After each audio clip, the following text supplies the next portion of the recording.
now I'm recording. Thank you. Thank you. Thank you. Thank you for that. So let me go here. Thank you for that, for reminding me. I just start talking and I forget. So I wanted to make that clear. Here we go. Now I'm recording. So here's another thing that we want to talk about today. We want to discuss this idea of this, what they would call this disease called Zazarat. Okay. Zazarat, they defined it in English as a disease. Okay. But in Hebrew, it's not called a disease, right? They've actually mistranslated the actual word Zazarat for leprosy. Leprosy in modern terms today is called Hansen's disease. And it's where the skin welts and you get all these bumps all over your face or your body, and it's contagious and it can spread, from humans to animals and all these sorts of things. It's a certain bacteria called a mycobacterium, leprae, and it's different than Zazarat. Zazarat is a supernatural affliction. It's supernatural. It means that Yah is the one who is going to put this on a person. Okay. It's not something that someone just got, from contagion from touching someone or something. It's something that Yahweh is doing to the person. Okay. I want to go over a few definitions. Okay. Hebrew definitions to give us a better understanding of how and what these things really truly mean. Okay. In your Torah portion this week, you read about the Kohanim and what it was that if a person had any indication of this disease, this so-called disease, this plague, they would have to go to the Kohanim. That's where they were supposed to go, even if it appeared. We also see in our Torah portion this week that it talked about when they went to the Kohanim, how long that person was supposed to be isolated to find out and to discover whether or not they did indeed have this affliction, and if they did have this plague. Okay. Someone tell me, how long was it for? 7 days. 7 days. And why do you believe that it was 7 days? Why was the significance? Because that word 7 days was used frequently throughout the chapters 12, 13, and 14. Okay. 7 days. Why? Why do you think it's that? I think it's 7 days because that's the time of the completion that it will run its course. There you go. Okay, so if you're going to find out anything, Yah chooses the number 7 because the 7 means the number oath, but it also means complete. Kind of like our week is 7 days. Today is the 7th day, right? So it's the end of something. Okay, and then the 8th day would be considered the beginning of something. Okay, which in terms of our calendars would be identified as the first day of the week, right? So in this process, it takes 7 days to discover what is really going on with this person, right? And so when you look at this, it just seems like basic stuff. If you see these white spots, or you have a scab, or if it's redness, if there's a black hair, versus a white hair, and then there's an introduction to the yellow hair, and all these different colors of hairs and so forth and so on. As we know, if it talks about a black hair growing out of a person, generally that's a person of color. That's a person of color, because the black hair is an indication of the actual, the DNA of a person. Okay. If the white hair is growing out of it, right, the hair had turned from black to white. That's another indication. Okay. And then you have the blonde hair that he mentions, which is called yellow. It's a yellow blonde hair. If it's a blonde hair that comes out, then it means something. Okay. So there's all these different colors that Yah's talking about. There's the color of the greenish red that he mentions that is indicative of the infection or the inflammation that's inside of a clothing. Zazarat can be applied to a person, okay, or a place or a thing. Okay. So this is the difference between leprosy. Leprosy cannot be put onto a clothing. Leprosy cannot be put onto a house. That's why they mistranslated it. The translation of leprosy came into existence when they translated the Hebrew scriptures into the Septuagint, which is the Greek scriptures. That's when they defined it into the word leprosy. Okay. Which means that it's just a disease that you get, and that, but often it could be healed today, but they say that it's chronic, so forth and so on. But this in particular, Zazarat, is dealing with Yah inflicting it upon people for a purpose and for a reason. Okay. Zazarat is a sign.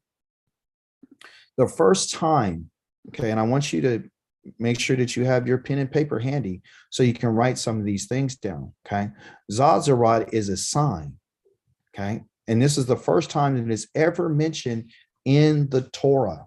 So anytime you want to find out something about what's its origin and what does it really mean and what's the context of it and what's the real basis of it, you can always go and find the first time that it's ever used and in what context was it used. And that's where you're generally going to find your support for your observation of like what it is. Okay. So here in chapter number 4, it says Moshe replied, and this is after Yah was sending Moshe to the children of Israel. And he said, look, I know these people are not going to believe me when saying that you sent me. But this is what it says. He says, but I'm certain that they won't believe me and they won't listen to what I say, because they'll say Yahweh did not appear to you. Okay. This is interesting. That's a very interesting statement that Moshe is telling the Creator. Okay. And so Yahweh answered him and he says, what is that in your hand? And he said, a staff. As if Yah doesn't know what it is. He's asking him, what is it? He wants him to recognize it. He said, it's a staff. He said, throw it on the ground. And he threw it on the ground and it turned into a snake, and Moshe recoiled from it. And then Yahweh said to Moshe, put your hand out and take it by the tail. And he reached out his hand and he took hold of it, and it became a staff in his hand. He says, this is so that they will believe that Yahweh, the Elohim of their fathers, the Elohim of Abraham, the Elohim of Yitzchak, and the Elohim of Yaakov has appeared unto you. For those of you who have been on my class, you know that the only Elohim that you and I know is the Elohim that they knew. Okay, so there is no other Elohim. And Moshe is only coming to speak to the children of Israel about this God. Okay. And so furthermore, Yahweh said to him, put your hand inside your coat.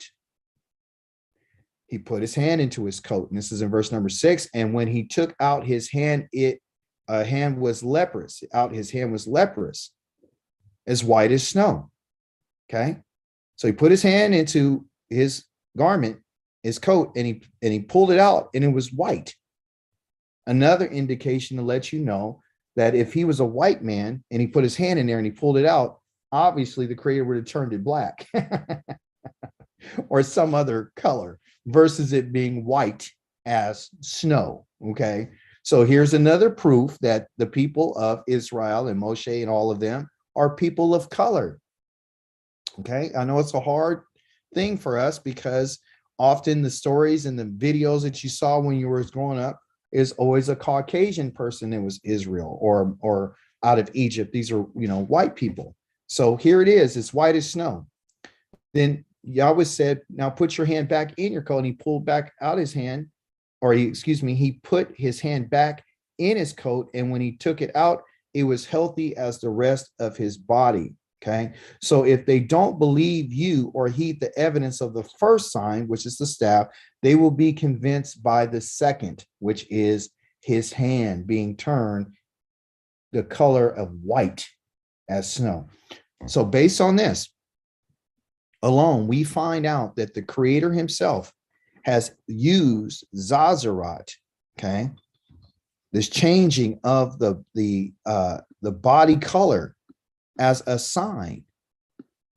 It's a sign. Okay. That's something that we need to understand. And you say, well, I'm not experiencing Zazarat, so why should I look at this as a sign, and why is it important to me?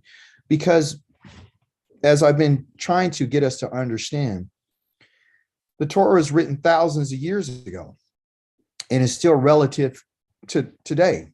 And how do you relate something thousands of years ago to something that's going on right now? And the fact of the matter is that the only way you can find out what these things mean is if you study the Torah and you look at the origin of the meaning of its words and its culture. You'll be able to find out how Yah is talking to his people right now. Okay. Christians don't want this. They don't want this because it means that they have to look at themselves a little bit closer. It means that you're going to find out that, wait a minute, I'm not as clean as I think I am. They're going to find out that I really don't have his spirit. They're going to find out that he's not really with me. They're going to find out that I'm not blessed. They're going to find out that they're in a place of wickedness. They're going to find out all these different things. Okay. And this is the reason why they don't want to go here. Okay. So the second sign is the sign of what they would call, they have it here as leprous, but it's really called Zazarat. And the indication is it would turn the skin. Your skin is going to be turned white as snow. I want you to remember that. Okay. So it's a sign. That's what Zazarat is, a sign. Let's get into these definitions though. Where does Zazarat appear? Where does it appear at or on? From your Torah portion, where would you find the Zazarat? The skin. You're going to find it on the skin. Okay. I want everybody not to feel, don't be shy. There's no time to be shy. It's time for us to really start looking at what Yahweh is trying to tell us, because he's going to open up the door for us to understand what he's saying and why he's mentioning Zazarat. Because otherwise, when you read this, you'll be like, oh, well, it's just a disease, or it's just something that happened to them at that in particular time. And it really doesn't matter at this point. Okay. That's not true. The first definition that we're going to go over is the skin, right? As I told you earlier this week, I'm a skin therapist by trade, which is called an esthetician. And you usually can find out what's wrong with somebody by looking at their skin. Okay. The skin is an indicator, okay, of what's going on. The skin regulates, it's the number one organ that you have on your whole entire body. It regulates your temperature. It protects you from disease and bacteria. It's huge. Okay. It covers all of your organs. It's a protective layer. Okay. It's an insulator. Okay. It's a regulator. It does all these different types of things. So when we look at it, we go, okay, well, we're into it for beauty, but the skin has other purposes. All right. So I want to share with you what those purposes are so we can better understand what Yah is saying. The skin here, the action of it is called to be bare. Okay. The picture graph is a picture of the eye. And you can find this in any, biblical Hebrew lexicon. All right. It means, change my color right here.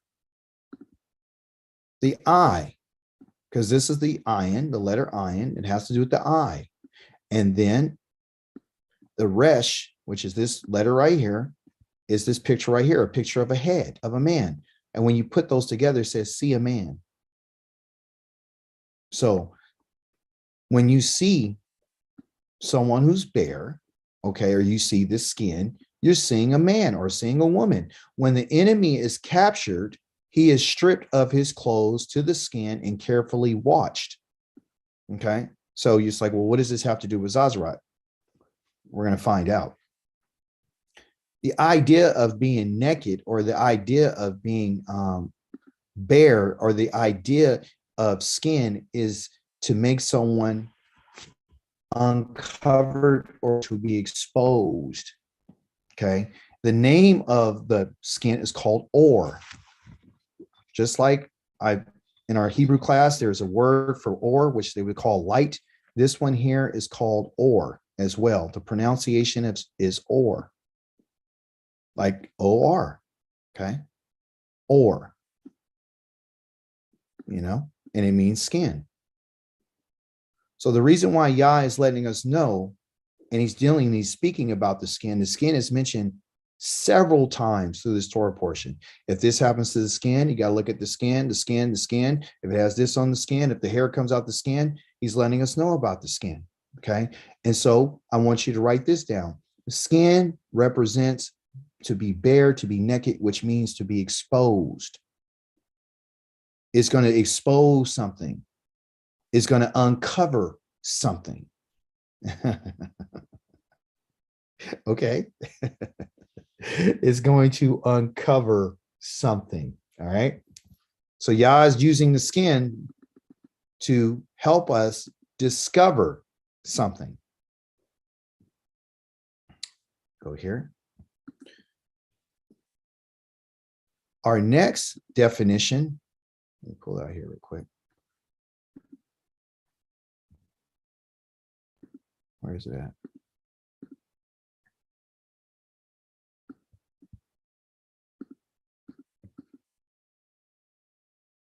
I hate when that happens.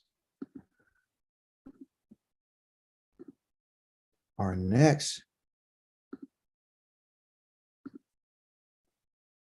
let me see, is we're dealing with what they would call the flesh. You hear this a lot from a lot of, Christians, and, we are formerly Christians, and we used to talk about the flesh, the flesh, the flesh. Okay. The word for flesh in the Hebrew is called basar. Okay. We'll use this little thing here. Come on, pen. B-A-S-A-R.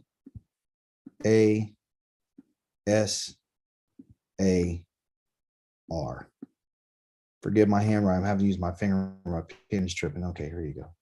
It comes in, it comes out. Basar. Okay. They use a term in the New Testament called the basora. Have you guys ever heard of that?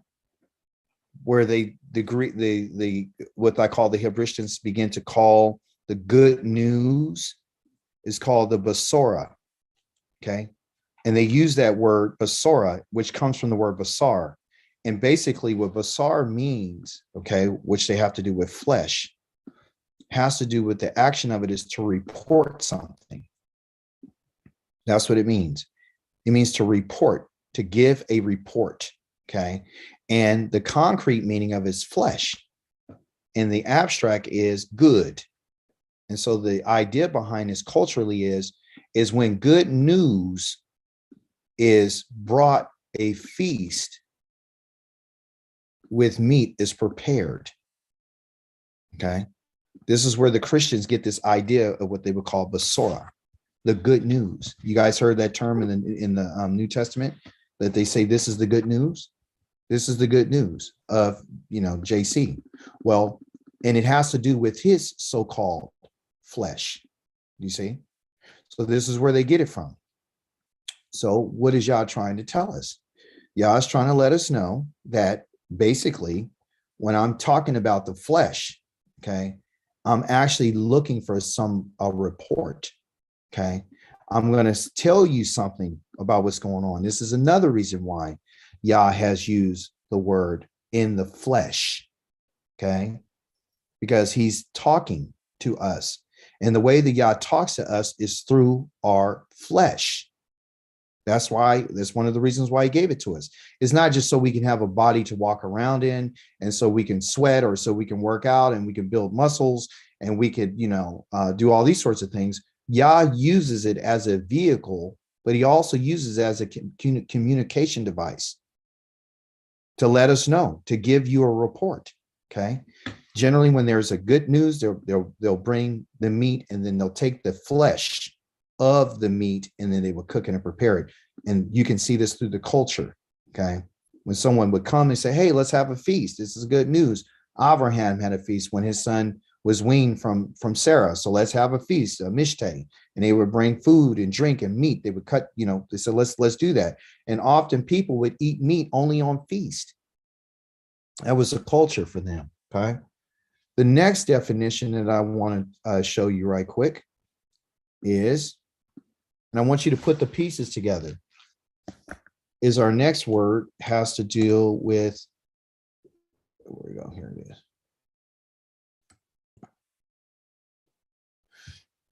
This one is for what they would call a plague, okay? A plague. And this one is called nega. Sounds very close, doesn't it? Very close to what we're called. Okay. Anybody hear what I just said? Yes. Yeah. Okay. So here, let's break it down and let's show what it really. I thought that meant destruction.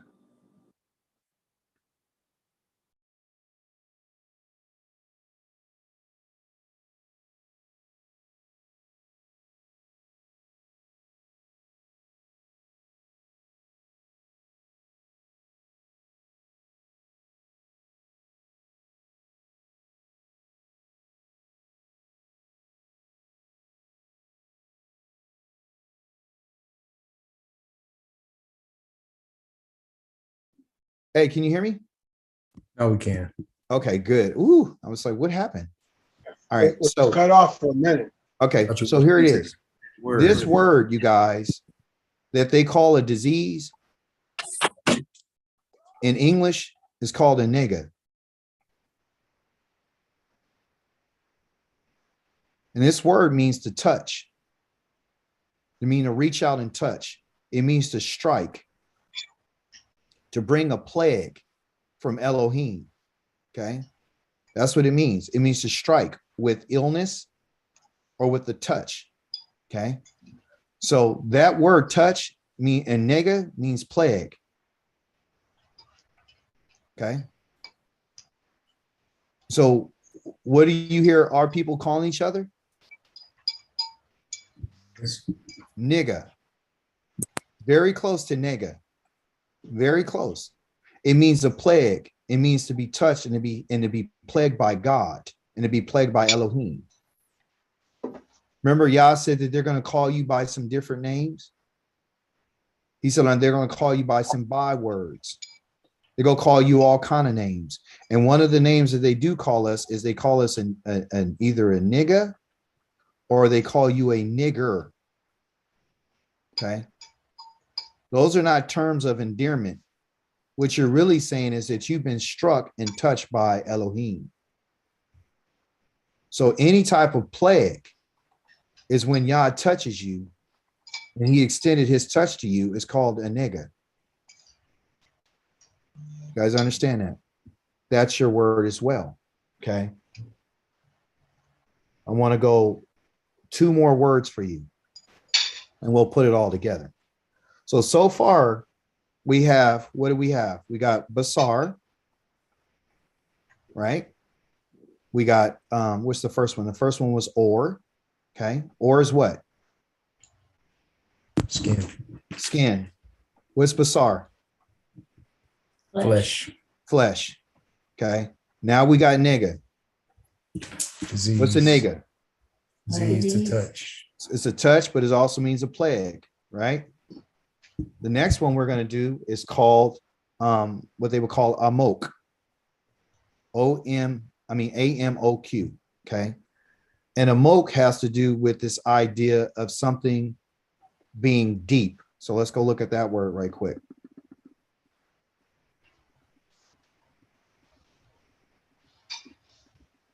You got to know what's going on. So when you read this, you'll be like, well, oh, I didn't see that. You know, I didn't see what this is. But Yah's going to put the pieces together for us. Okay. This is found in 2553. Oh.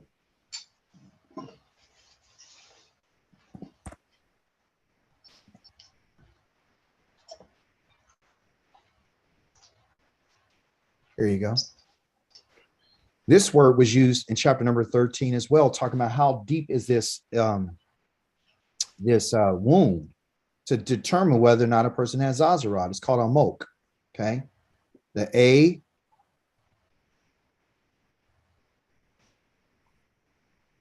amok. AMOK. Amok. Action is the deep, and here the concrete, it has to do with the valley. It says to be deep in depth or in thought. Okay. And it has the idea if it's so deep that it's obscure. That's so deep. Something's really going on. It means it's profound, meaning it's very, very deep in thought. Okay. That's your next word. Okay. So that has to do with deepness and a sense of obscurity, something that you have to really, really go find.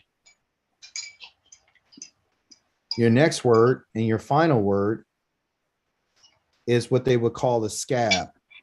Okay. This was mentioned as well. And we'll put all the, and this will be your final piece, and then we'll put the picture together for us. Well, Yah says when you see these scabs can actually spread in Zazarat, or they can stay, if it stays where it's at and doesn't spread, then you have to examine it for 7 days and see if it spreads. If it doesn't spread, then a person will be considered clean. They have to go through a process of washing their bodies and so forth. Okay. But here it says that this scab is called safak. Okay. And safak, get the pen to work. Safak means to attach. Okay. Remember, the Hebrew language is just a puzzle, and you just got to put it all together. So a scab, okay, is a bringing together by what is separated or spread out. Okay. It means to attach. So you got to ask yourself, when Yah is talking about doing an attachment and he's talking about joining something, why do you think Yah is using a scab?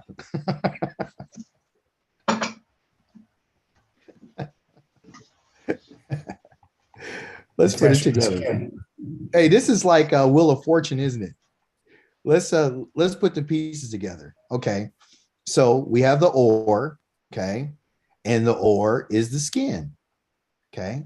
We got the flesh, right? And the flesh is called the basar. Come on, pen, work for me. That's the one part I don't like about the internet. Sometimes, sometimes the devices work and sometimes they don't. I got to figure out another solution because it just disturbs my flow. Okay. If I'm gonna write with my finger, okay, you know what I'm talking about. So the basar is the flesh. Okay. And the flesh is what? Is the report. You see? So the skin is used to expose.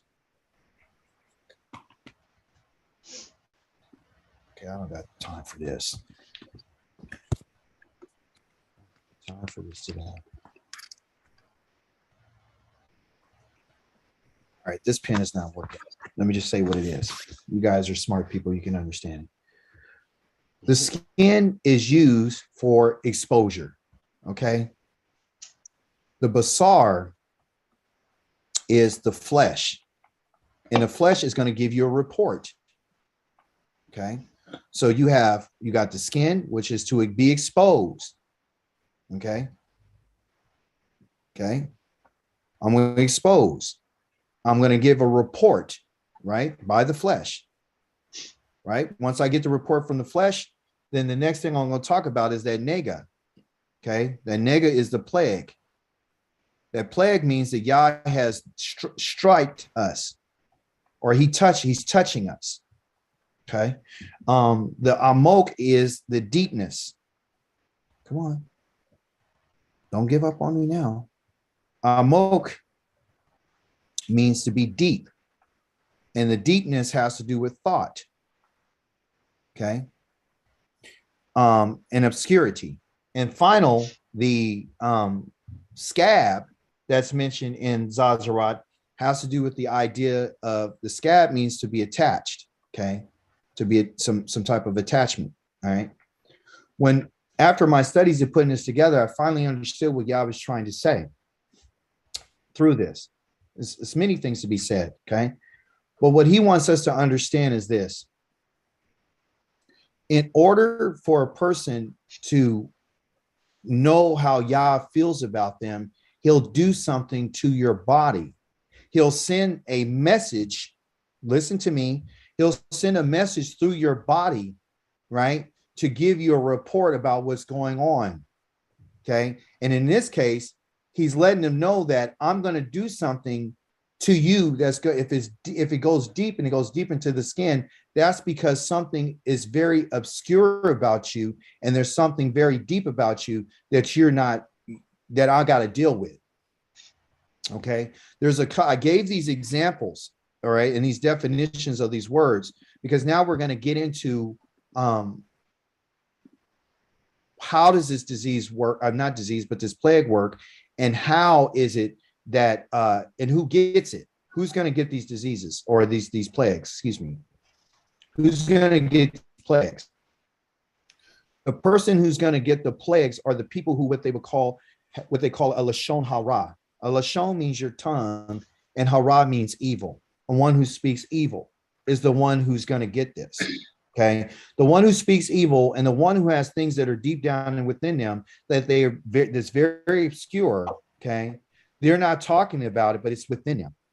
All right, and there's 3 different situations in the scriptures in the Tanakh that tell us who are the ones that are getting this and how does Yah feel about them. Okay, so the first example, and I got to kind of speed it up because this one took a little bit of time. Those definitions did, but I'm going to incorporate the definitions into what we're talking about.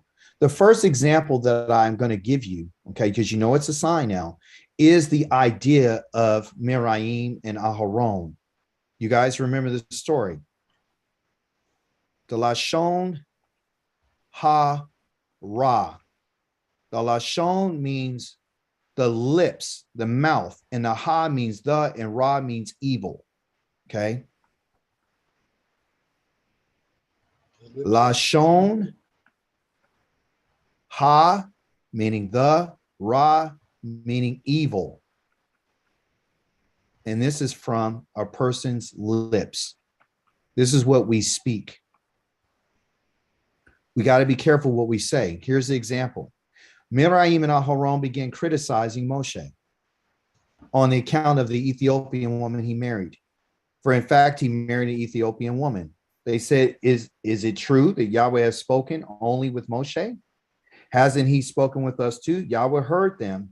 Now, this man Moshe was very humble, more so than anyone on earth. Suddenly, Yahweh told Moshe, Aharon, and Miriam, come out, you 3, to the tent of meeting. The 3 of them went out. Yahweh came down in the column of a cloud and stood at the entrance to the tent. He summoned Aharon and Miriam, and they both went forward. He said, listen what he said. He said, listen to what I say. When there is a prophet among you, I, Yahweh, make myself known to him in a vision, and I speak with him in a dream. But it isn't that way with my servant Moshe. He is the only one who is faithful in my entire household. And with him I speak face to face and clearly and not in riddles. He sees the image of Yahweh. So why weren't you afraid to criticize? Okay. So the LaShon hara, this evil speaking, is a person who is criticizing another person without fully understanding who that person really is. I'm speaking today out of my own experience.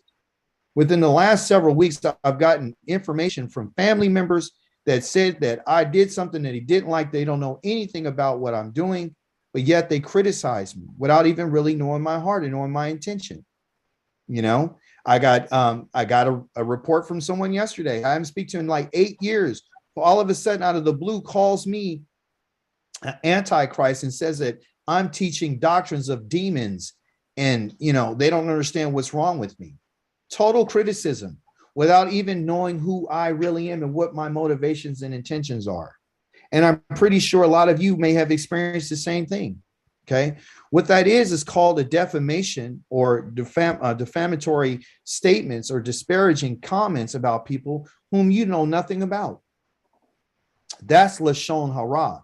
Yah is mentioning this in particular Torah portion about Zazarat because Yah says anybody who speaks or criticizes someone, I'm going to afflict them.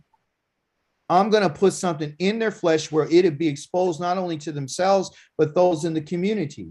Those who are part of the community cannot be in part of a community of righteousness and holiness if they're going around and criticizing people. You can't. Those who speak LaShon Hara, those who make these assumptions about people have no idea about their relationship between them and Yah. We have no right to speak against our brothers and sisters that are in Yahweh's community. The people on the outside are the ones who Yahweh has decided to move them away out of the community. Not only because of what's going on with their bodies, he's bringing it to their attention because he said there's something that's going on with you.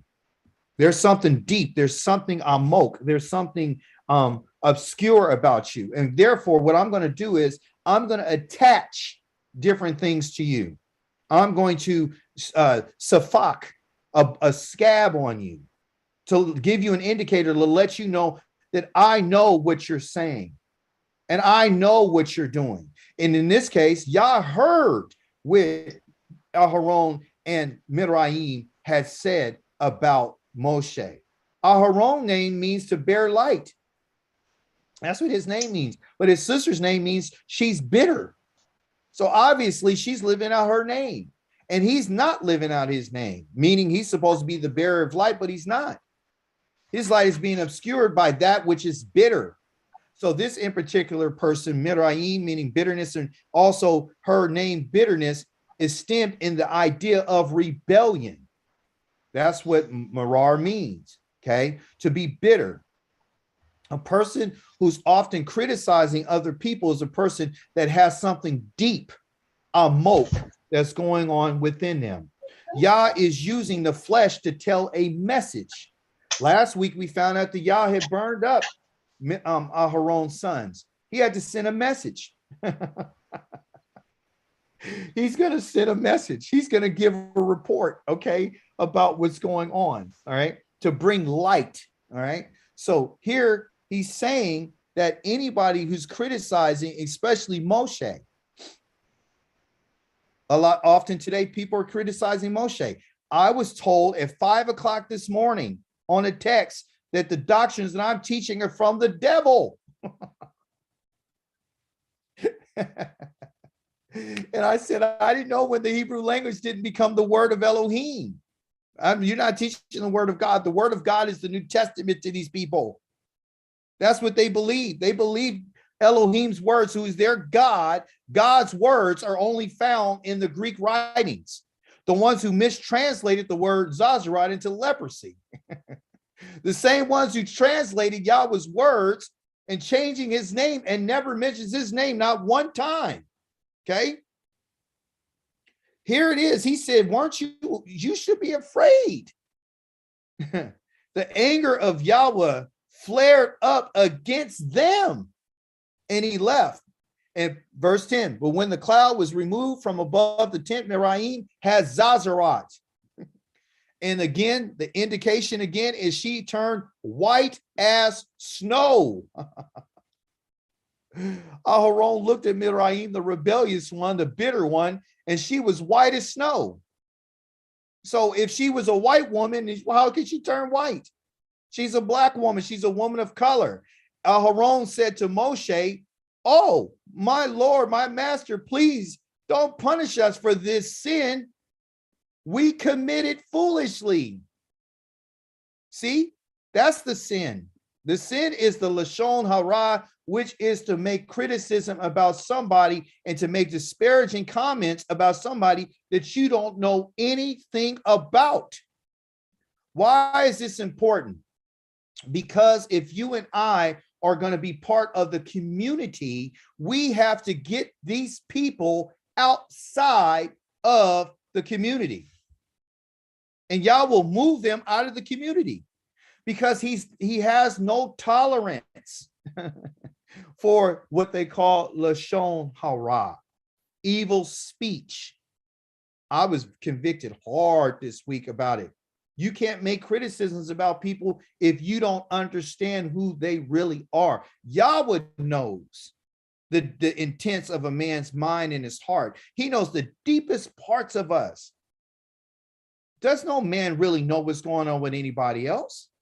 We don't have a right to speak against somebody when you and I don't even have a clue who they really are. Yah knows who each individual is, and Yah is letting us know that when you and I speak evil and LaShon hara, I'm going to reach out and I'm going to strike you and I'm going to wound you to let you know that I'm aware about what you're saying, because you're not good for this in particular community. So let's be careful about this LaShon hara, this evil speech and criticizing people. Even for the people who are not in this truth that you and I are in right now, I want us to be careful about speaking against them. The first response for me was, how should I, let her know that she's wrong? And guess what I discovered? According to this text, Yah is letting us know that Moshe didn't come to his own defense. He probably had already heard them talking. That wasn't the first, when they started talking this stuff, you think that Miriam and Aharon, the only two people, like they were saying this in secret, they were talking about this publicly. And the people in the community were losing respect for their leader because of these two individuals. That's why he hit her hard. Because of it, he struck her. Please, verse 12, don't let her be like a stillborn baby with its body half eaten away when it comes out of its mother's womb. That's what it looked. It looked disgusting. Moshe cried to Yahweh, oh Elohim, I beg you, please heal her. And listen what Yahweh's response was. Yahweh answered. Now listen to me when I say Yahweh answered. Okay. I want us to understand when we say this name, Yahweh, not Adonai. Adonai is a name for master of masters. Let's call him by his name, the name that he said, this is my name forever. Yod-Heh-Wah-Heh. That's my name, and I'll be known from generation to generation from the children of Israel, and it will be a memorial unto you. Okay, you can find that in Exodus chapter number 3, verse number 14 and 15. Okay, that's his name. Well, what's in his name? His name is the merciful one. I'm the compassionate one. I'm the one full of grace and truth, but yet I'm not going to exonerate the guilty. Yah is going to hold us responsible for the things that you and I do, and the things that you and I say, and the things that you and I think, because he knows us. If you would remember what he said to David in chapter number 139 of Psalms, David said, you know me. You know me intimately. You woven me together. You know my days before they were even formed. You wrote them out. You know my rising up and my laying down. You know me. You know the deepest part of me. And I need you to help me, to examine me. This Elohim that you and I are dealing with is one who hears, and he's the one who sees, and he's the one who feels and knows. This is who we're dealing with. This magnificent one said to Moshe, and he answered, if her father had merely spit in her face, wouldn't she hide herself in shame for 7 days? This was part of the culture. A disrespectful daughter, if the father was spit in her face, you say, you stay out of my face for 7 days because you don't know who you're talking to. This is what Yah is saying. We got to be careful on what we say and who we say it to, because believe it or not, these people who we talk about are made in the image and likeness of Yahweh. Yes, they might have fallen away. Yes, they may not know. Yes, they may have all different types of problems, but they're still made in the image and the likeness of this Elohim. You and I do not have a right to judge anybody. And we surely don't have a right to speak the LaShon hara against any one of Yah's creation. They're his and his alone. They're his to judge. They're his to have mercy. They're his to have compassion. They're his to teach and to discipline. They're his.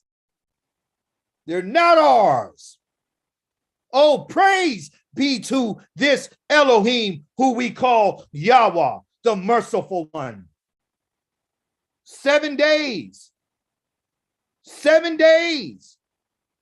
I'm going to set her and shut her out of the camp for 7 days so she can have some time to think about what she said in her rebellion. And other people that saw it can see when she left the camp what she looked like, because Yah had put his touch on her to let her know and to let them know that you better watch what you say in this community.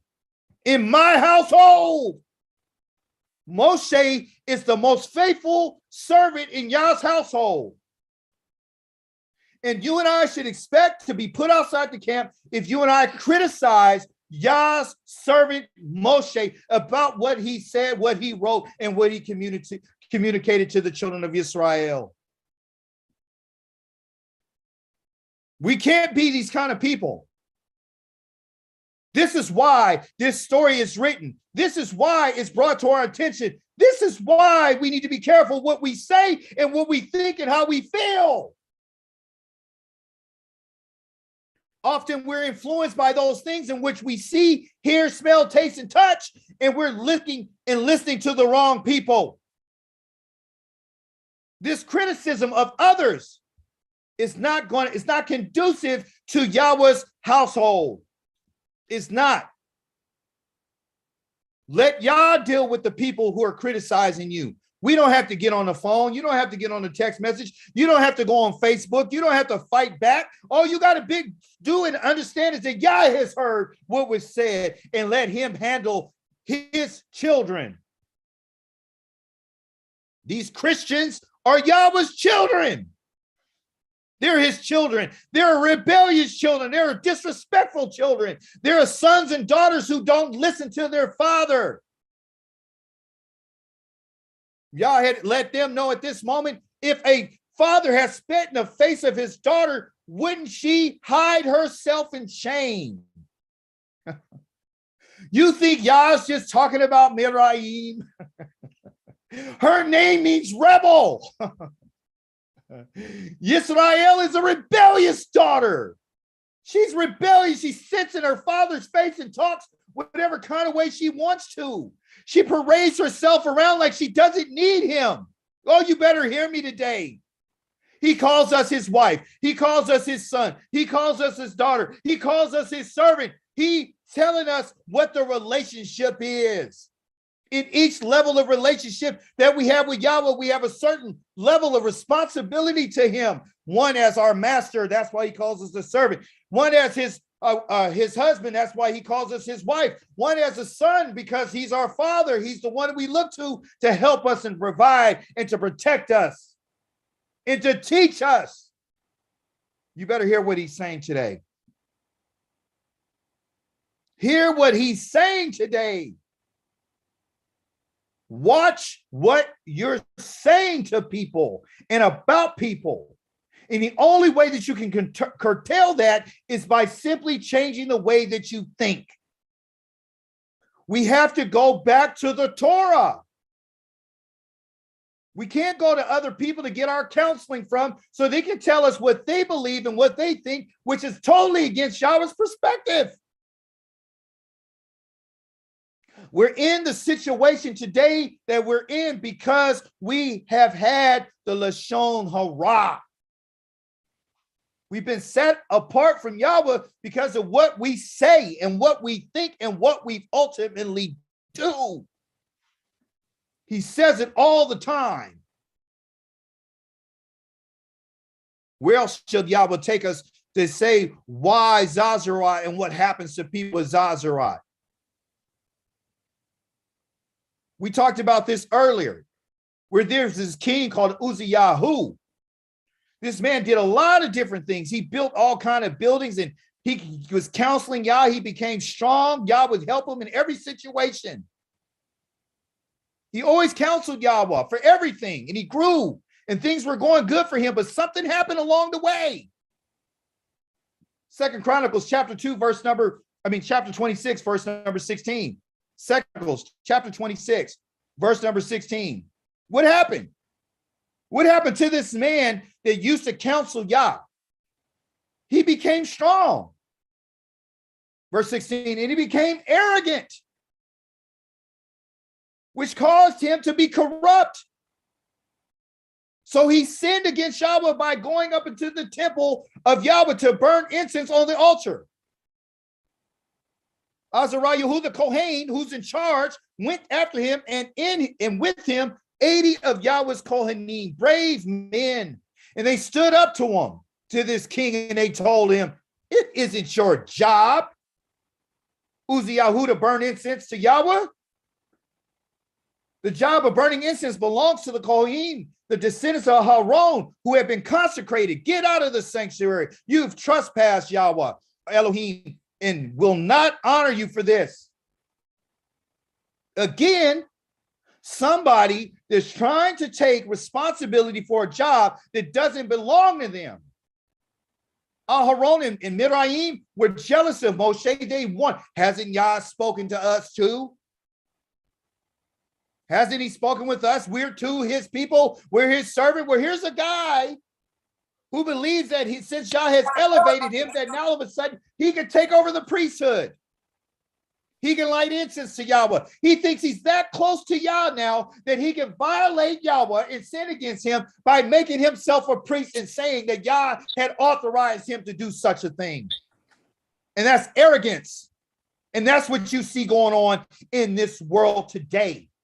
How many people do you know that are going around calling themselves Lavaim and Kohanim?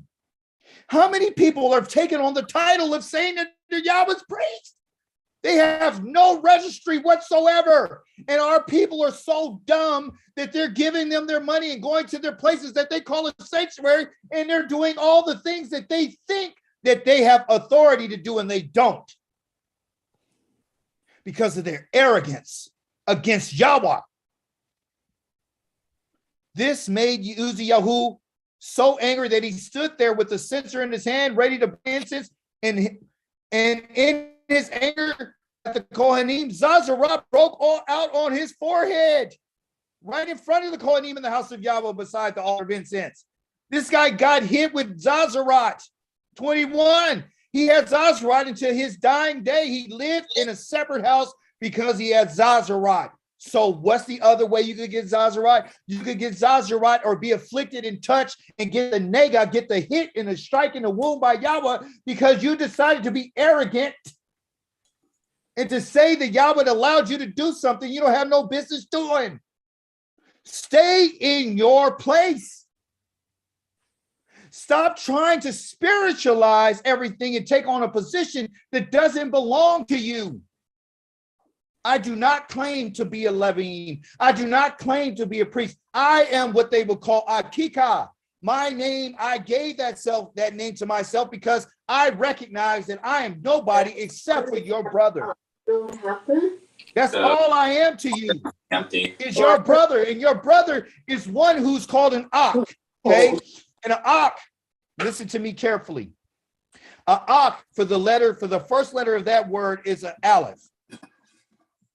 What does the Aleph mean? Leadership. It's strength, power, okay? Strength. The next letter that we have right here is a ket. And the ket in the Hebrew means a wall.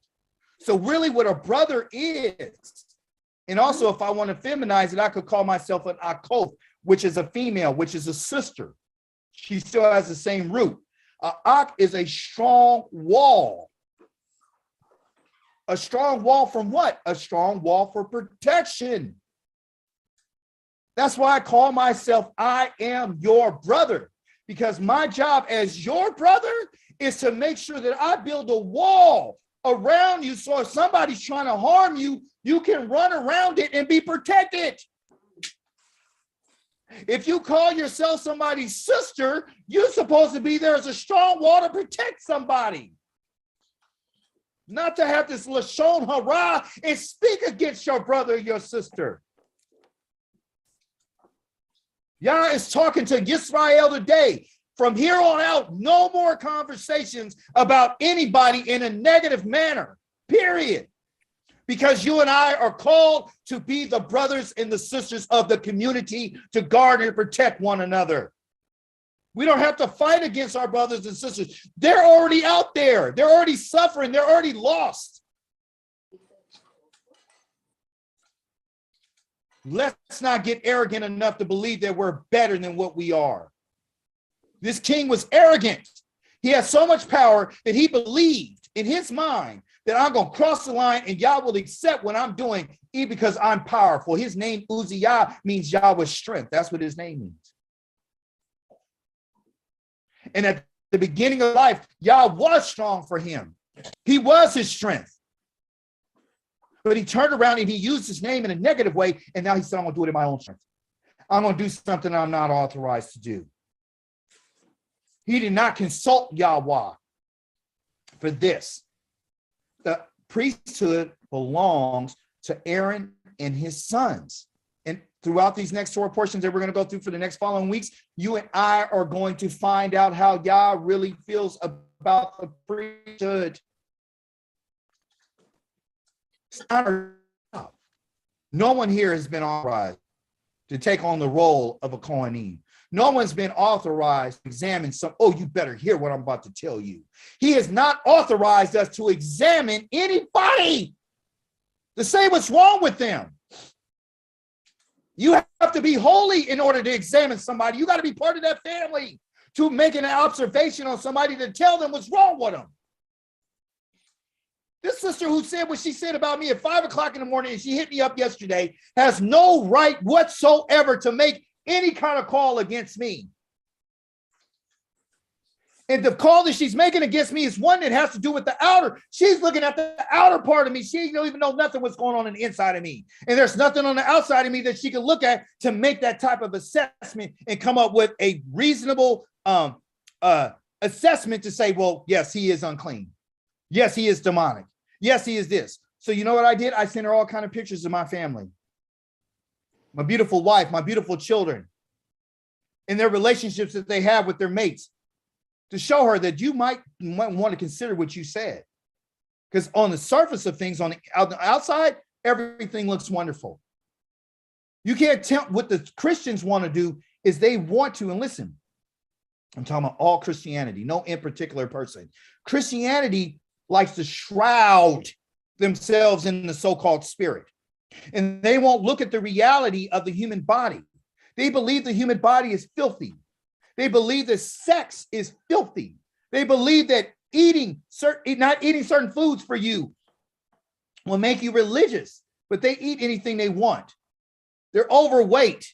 They don't think, they don't take care of themselves. They don't wash their bodies because they have the Spirit of God. So because they have the Spirit of God, they don't have to look what's on the inside anymore. They don't have to worry about what's on the outside anymore because it doesn't matter because we're all going to die anyway. So it doesn't, we're going to go to heaven. So this body that we're in is corrupt and it doesn't hold anything good and nothing true. And that is an absolute lie. When Yah talks about bringing us back to the land, he says, I'm going to bring you back. And when you get there, your bodies are going to flourish. When you get back, your body is going to heal itself because of the environment that you're in. The water that you're going to drink is going to be different. The food that you're going to eat is going to have nutrients in it. Don't you know that the food that's in our land has so much minerals and vitamins in it that Yah says that there's iron and there's copper. Those things are good for conductivity of the body. Why do you think the land is going to flourish and blow up and have an increase of yield? Because it's in the land. Yah thinks about his creation. He gives everything its food in its season. He gives it the rain that it needs so he can fill their stomachs. Which it has to do with your life. Your life is your stomach. Your life consists of more than just your spirit. Your life is your whole entire being, your body. This is the reason why he told us what I want you to eat. and what's good for you and what's not good for you. This is the reason why he tells you, like, after you do certain things, you got to wash your body and come clean, because you're living in my presence. And when you're out in the nations that you're at, I told you before, which I had Ezekiel to tell you, that when I told him to eat his bread, I told him to cook it with human dung. Why? Because I'm trying to let you know the filth that you're about to go and experience. Ultimately, he did do the human dung. He did the cow dung. Still filth that you're in. You and I live in filth. We're unclean. The people around us are unclean, according to Yahweh's perspective. We don't care about what nobody else is talking about. We only care about how he sees things. Who cares what other people are talking about? This is for the people who live in Yahweh's place. We need to exalt him in our lives, not ourselves. There's another story about Zazarat. I'm not going to read it all, but I want you to write it down. 2 Kings chapter number 5. I'm going to take bits and pieces of it. You go back and read it. It's about a man called Naam, and his name means to be delightful and to be beautiful. Okay. He was a commander of the king of Aram's army, which is one of Israel's enemies. Okay. Highly respected and esteemed by his master, because through him, Yahweh had brought victory to Aram. Yah will work with Israel's enemies in order to bring about a change in Israel. That's why. You're wondering why you're going through what you're going through, and why we're being oppressed, and why we're being shot down in the streets, and why they're giving trillions of dollars to people who don't even live here, because they're caught in a war, because they're refugees, and then what they're going through is so terrible. And this is going on, but you live here and you can't get nothing from them. You understand? Yah uses our enemies against us in order to bring about the change, and he uses it through affliction to show us that you need to change your behavior. There is no change going to be no someone's behavior by simply talking to them. Yah has said, I've spoken to my people over and over and over again. They won't listen to me. Where shall I strike you next? What do I have to do to get your attention? What do I got to do? And here, another example of what Yahweh has to do. He has to strike us in order to get our attention, to tell us what's really inside of us. You afflict the flesh, and then all of a sudden you got a person who decides they want to change their ways. Why do you think he did what he did to Eob, what they call Job? Yah delivers the afflicted by affliction. He uses the flesh in order to find out what's inside. He uses the stomach to find out whether or not you're going to do what he says. He uses hunger to find out if you would keep the commandment. That's what he says.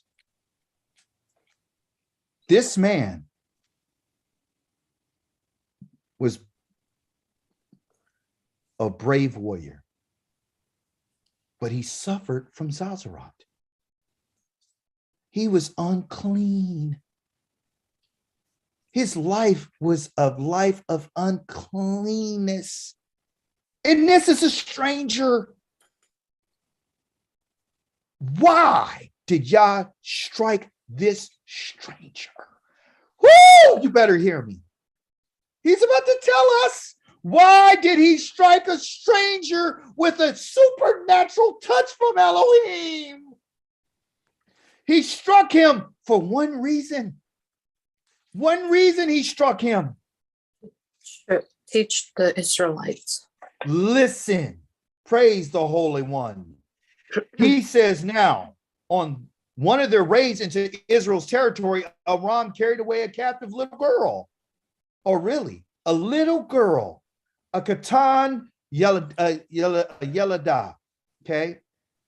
A girl, a little girl. He took a little girl home and became a servant for his wife.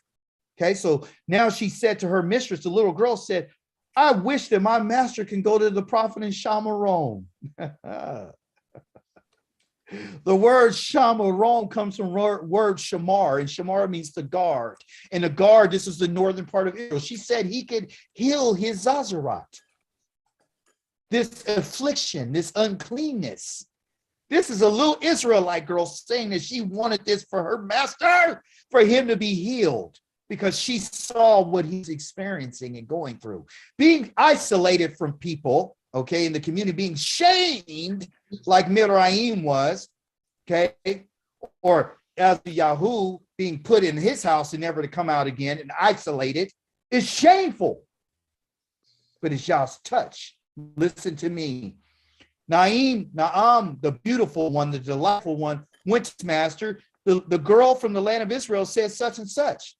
So the king of Aram, he says, go now, I will send a letter to the king of Israel. So he sends a letter to him, and he took with him 660 pounds of silver, 6,000 pieces of gold, and 10 changes of clothes. And he brought the king of Israel the letter, which said, this letter reaches you, then you will see that I have sent my servant Naam to you, so that you can heal his Zazarat. And the king, when Israel finished reading the letter, he tore his clothes as if he had Zazarat. Zazarat, when a person has Zazarat, they would have to walk around with their clothes torn, and they'd have to walk around and put something over their lip and pronounce unclean, unclean. They'd have to let everybody know what it was. But they weren't in the community, they were outside of the community. Okay, so this is kind of odd that this king tore his clothes. He said, am I Elohim?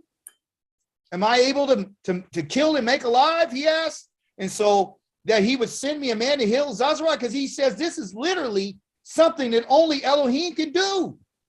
You can see that he's only seeking an excuse to argue with me. He's looking for a reason to fight with me, because Aram was literally putting a foot in Israel's behind all the time. You understand me?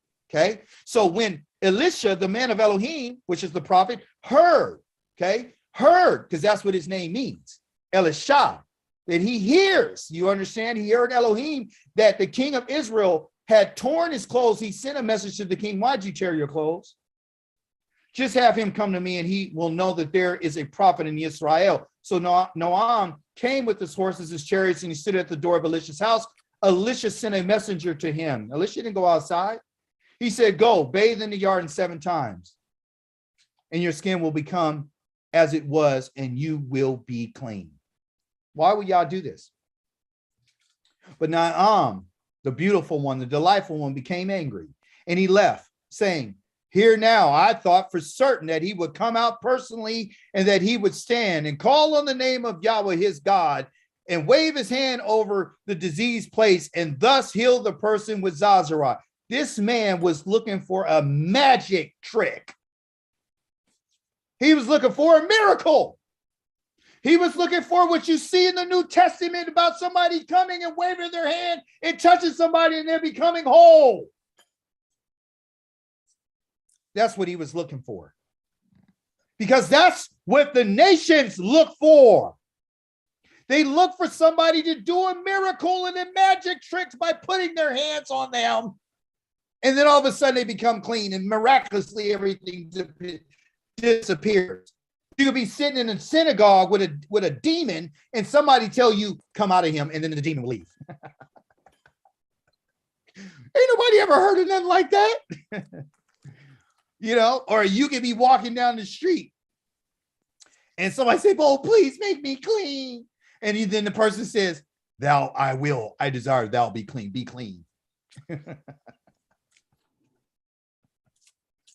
Right? That's the magic trick. And this man was upset. This Gentile was upset because he wanted that. You see, he thought he would wave his hand over him. Then he goes on to talk about Ammanon and Parpar and the rivers of Damascus better than these waters in Israel. Why can't I bathe in them and be clean? And he turned and went off in a rage. But then his servants approached him and said, hey, my father, if the prophet asked you to do something really difficult, wouldn't you have done it? So doesn't it make even more sense to do what he says when it's only to bathe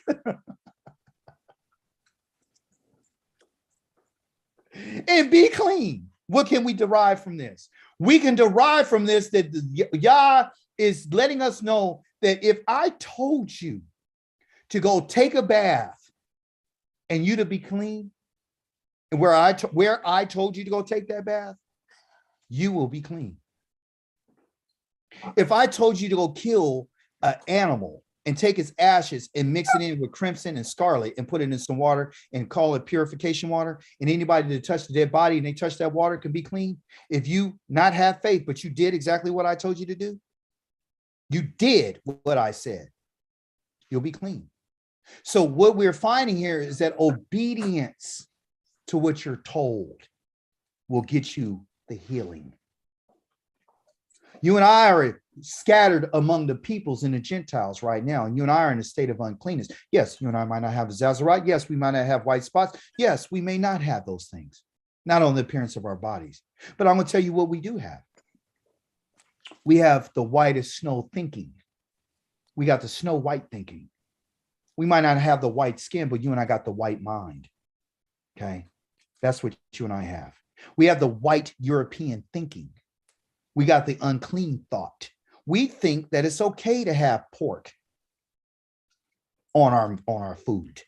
It doesn't matter because it's just going in your stomach and going out your rectum and hitting the toilet. Yes, I got a little detail there. Yah told us that when you get there, you're going to eat food as if you cooked it with your own feces.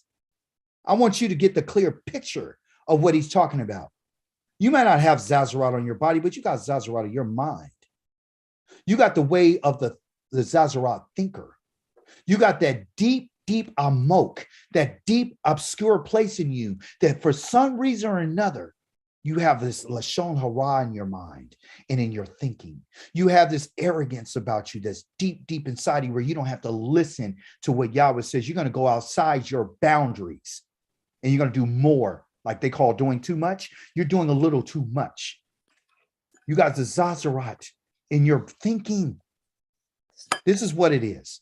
Okay. So this man went down. He immersed himself 7 times, 7 meaning oath, 7 times in the Jordan. The man of Elohim said to him is to do, and his skin was restored and he became like the skin of a child and he became clean. That is the goal of everything. Now listen why Yah gave the nation or the Goyim this in particular plague and touched him. Then with his whole retinue, he returned to the man of Elohim and went and stood before him and said, well, I learned that there is no Elohim in all the earth except in Israel. This is the reason why Yah plagued him. This is the reason why he's plagued us. So you and I would recognize that there is no other Elohim but Yahweh. This man was completely unaware that Yah was working on his behalf, and he was a stranger. He could go back now and tell the world that there's only one Elohim. So for all you goyim and all you people who are strangers and foreigners who are listening to the message that I'm speaking you today, there is only one Elohim. And the reason why we were sent here is so we can find that out. And so you will find it out when Yah comes and he rescues us from our trouble. So all the nations will know that I, Yahweh, have done it. Yah has sent us to his place of uncleanness. So you and I can recognize our need to be made clean. As long as you and I are going around saying that you're clean and you have the spirit of Elohim, you are what they will call, and I'll say it today, you are a damn lie. You do not have his spirit. Damn be you, because you're lying on the creator of the heavens and the earth. You are not clean, not in this land. We're not holy because we're not with him. We're trying to work our way back. We're going through the process.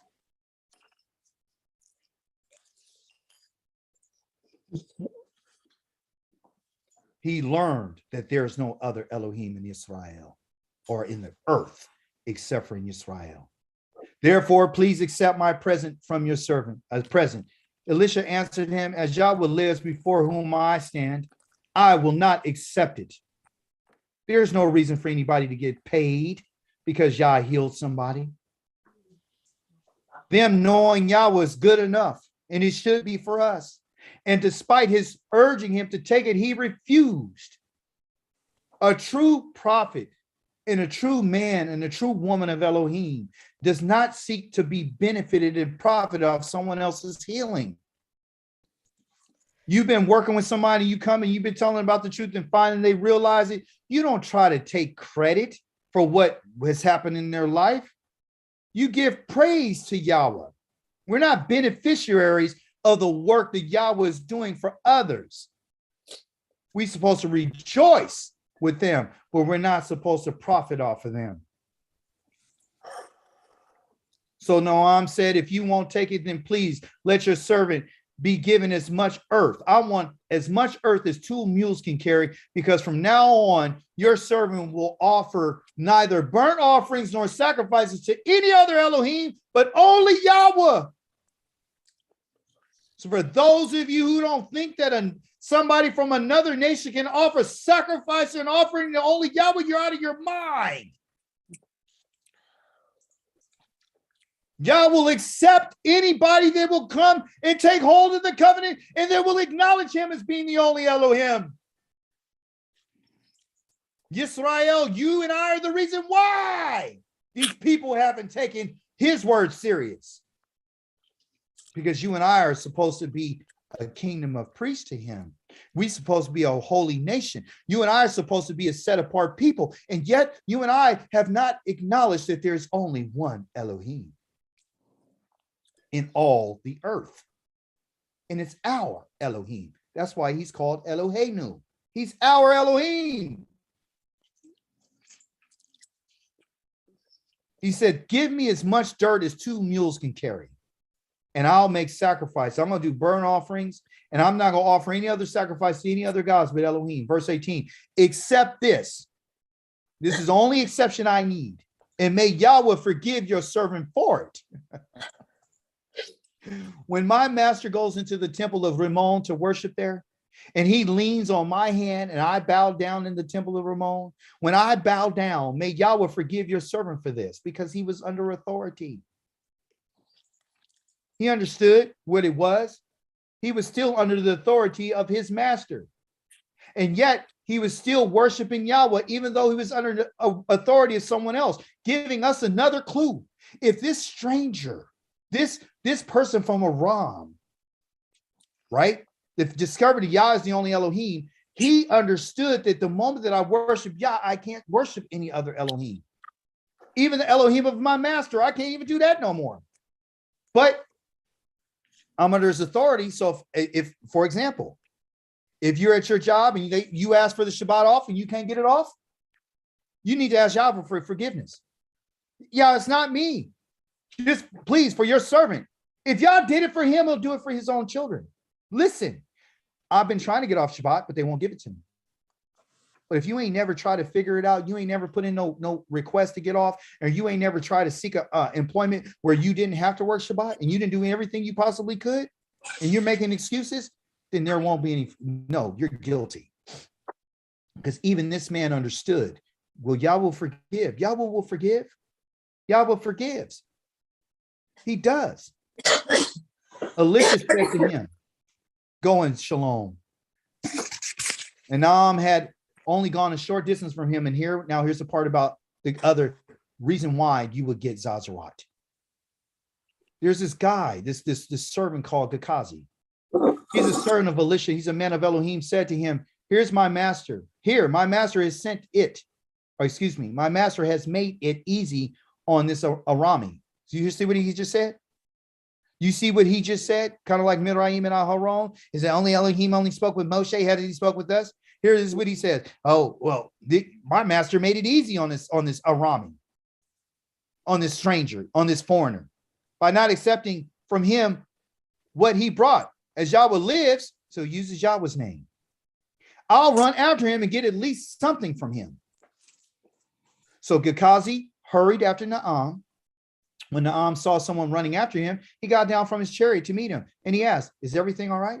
Or, is everything all right? Yes, he replied. My master sent me. He's lying.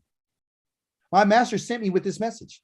Two young men have just now come to me, guild prophets from the hills of Ephraim. Would you be kind enough to give a talent of silver, which is 66 pounds of silver, and 2 changes of clothes? Just give me a percentage. But by all means, take 2 talents. So he gave him 2 talents instead of 1 talent. He gave him 2. Now I'm pressing him. Here, take more. He tied up the 2 talents of silver in 2 bags and gave them to who? And the 2 changes of clothes to the 2 servants that he brought with him. So now you see, Naam had 2 donkeys, 2 servants who carried as much dirt as he could to bring back home so he can build him a place where he wanted Israel, God's presence, to be with him. So we can see too that the dirt that was in Israel, this Arami commander wanted that dirt because the soil, he believed that this is Yahweh's soil.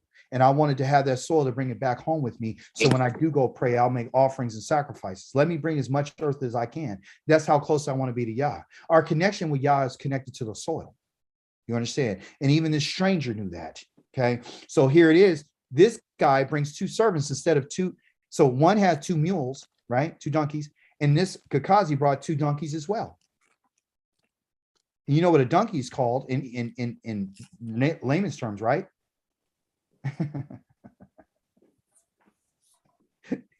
He brings these 2 donkeys with him.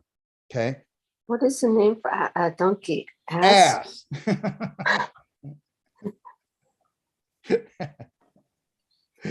So he brings these 2 asses with him and he tells them, listen, he carried ahead of him. And then he says, on reaching the hill, listen to this. On reaching the hill, he took the bags from them and he put them away in the house. And then he let the men go and he left. Now here's the kicker. And he went in and he stood before his master, because Gekazi's master was Elisha. And Elisha asked him, where have you been, Gekazi?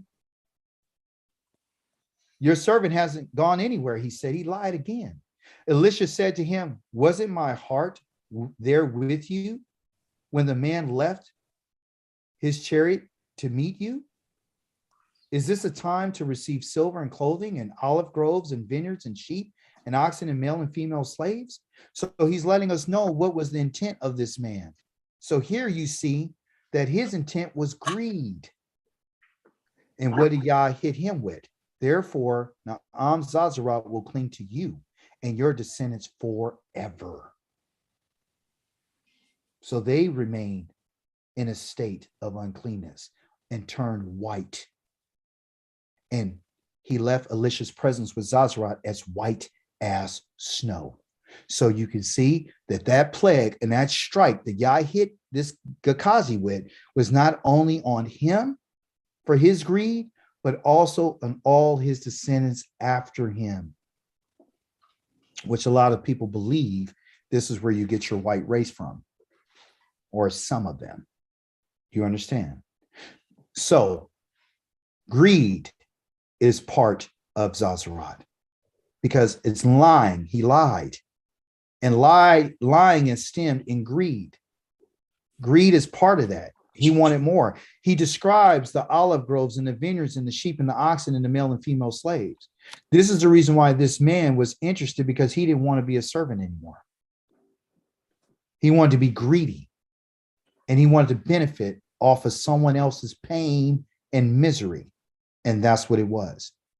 So we see there. So the examples that we have, as you have noticed, somebody tell me, why did Yah give Midraim Zazarat? LaShon hara. LaShon hara, she spoke evil. He put her out for 7 days and isolated her. Why did Yahweh give King Uzziyahu Zazarat? Arrogance.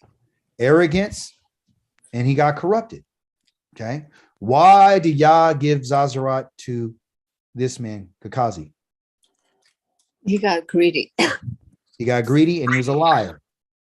Okay. Why did Yahweh give Zazarat to Naam? To show that anybody with obedience, you can get your Zazara taken away. And also to prove to him that there's only one Elohim in the earth. That's the main reason. So when you look at all those different reasons and you look at all the different dynamics around it, you see that a person has to be careful when Yah strikes a person. He strikes them with nega. He strikes them with a nega and a wound and a strike as a form of discipline. That discipline, and according to the Torah, can either be healed or it can be gone. It can be on forever. Okay. Uzziyahu got his forever until the day he died. Yah didn't hit the rest of his sons, but he just hit him with it. Okay. Gekazi got him and the rest of his descendants. So there was a different level of rebellion and sin that Yah says, this, what you did in terms of benefiting off of what happened and lying and all that, I'm going to not only put it on you, but I'm also going to put it on your descendants after you. So you can see as a result of this man's actions, Gekazi, you see that Yah has punished, okay, every person that came after him. Yah will do that. And you and I don't have a right to say, well, that doesn't seem fair. Yah did what he wanted to do because this was of great significance. Okay. So even lighting a fire and incense that didn't belong to you required for you to live in isolation. But the people, everybody who got Zazarat didn't stay in Zazarat. They would have it and it would come. And then, so the only reason why a person gets it and keeps it for the amount of time they get is because of the severity, okay, of who they are. So whatever the severity of out a little bit. It's beautiful sunny day. Okay.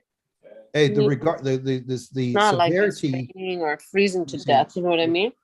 Let me see who we got. Okay. Now I should go home.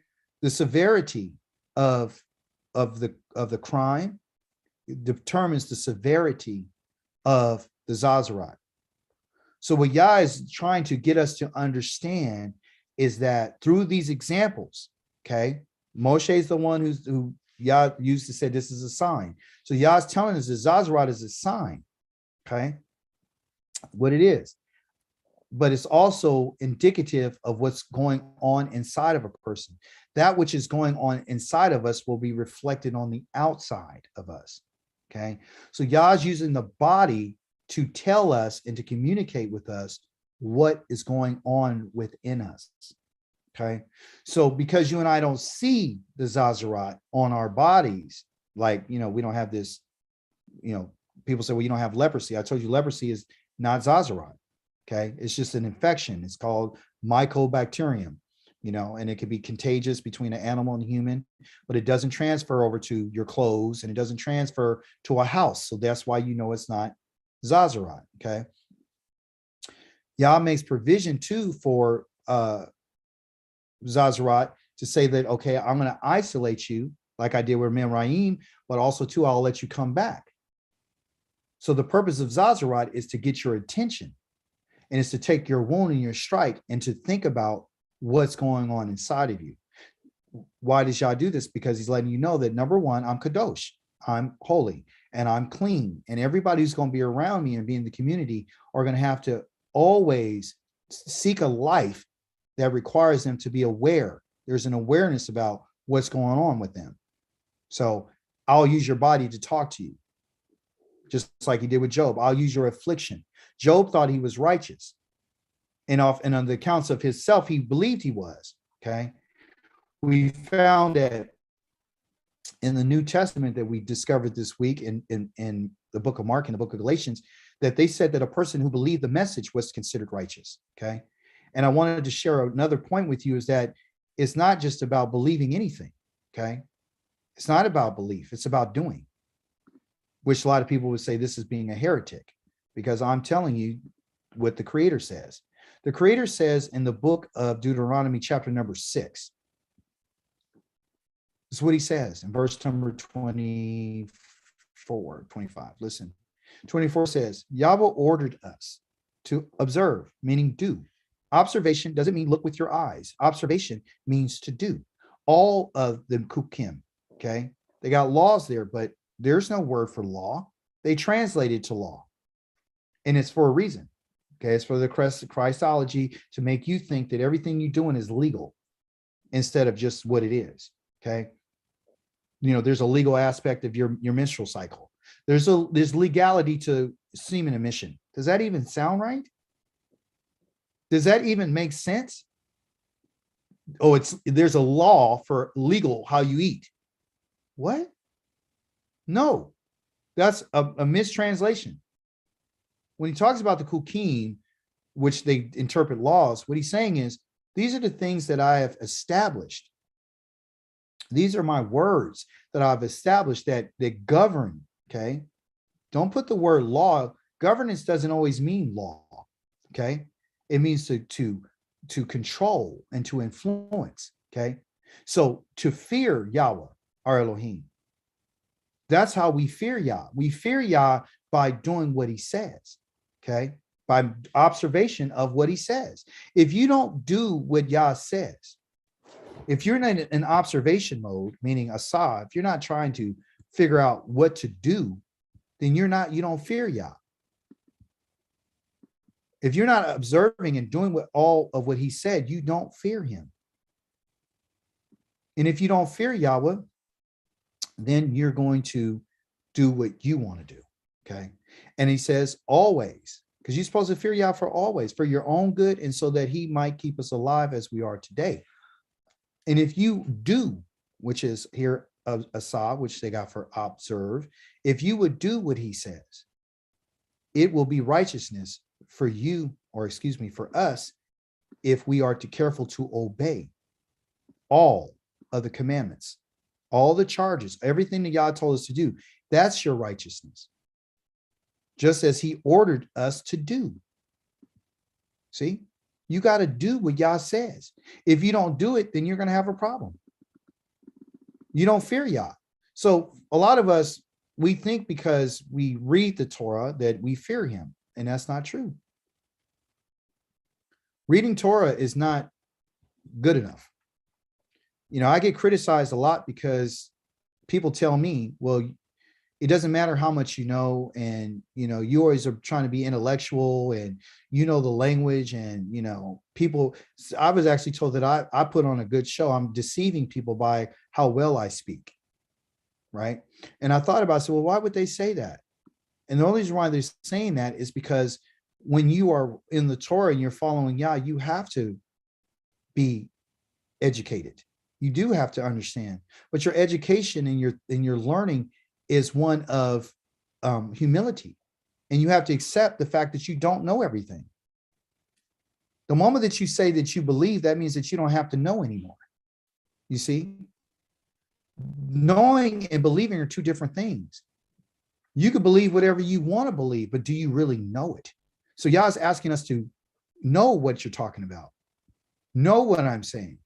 Don't just read for words. Yahweh ordered us to observe all these laws and to fear Elohim always and do our good, so that he might keep us alive as we are today. Next chapter. No. What does it mean to, so he's letting us know that observation and doing, that will be our righteousness. Our righteousness is not just an observation, it's also to fear Yahweh. It's a combination of things. It's to do what Yahweh says. It's to fear Yahweh, means to learn from Yahweh always. And then if you do what he says, he'll keep us alive. And being alive means I'm going to give you water.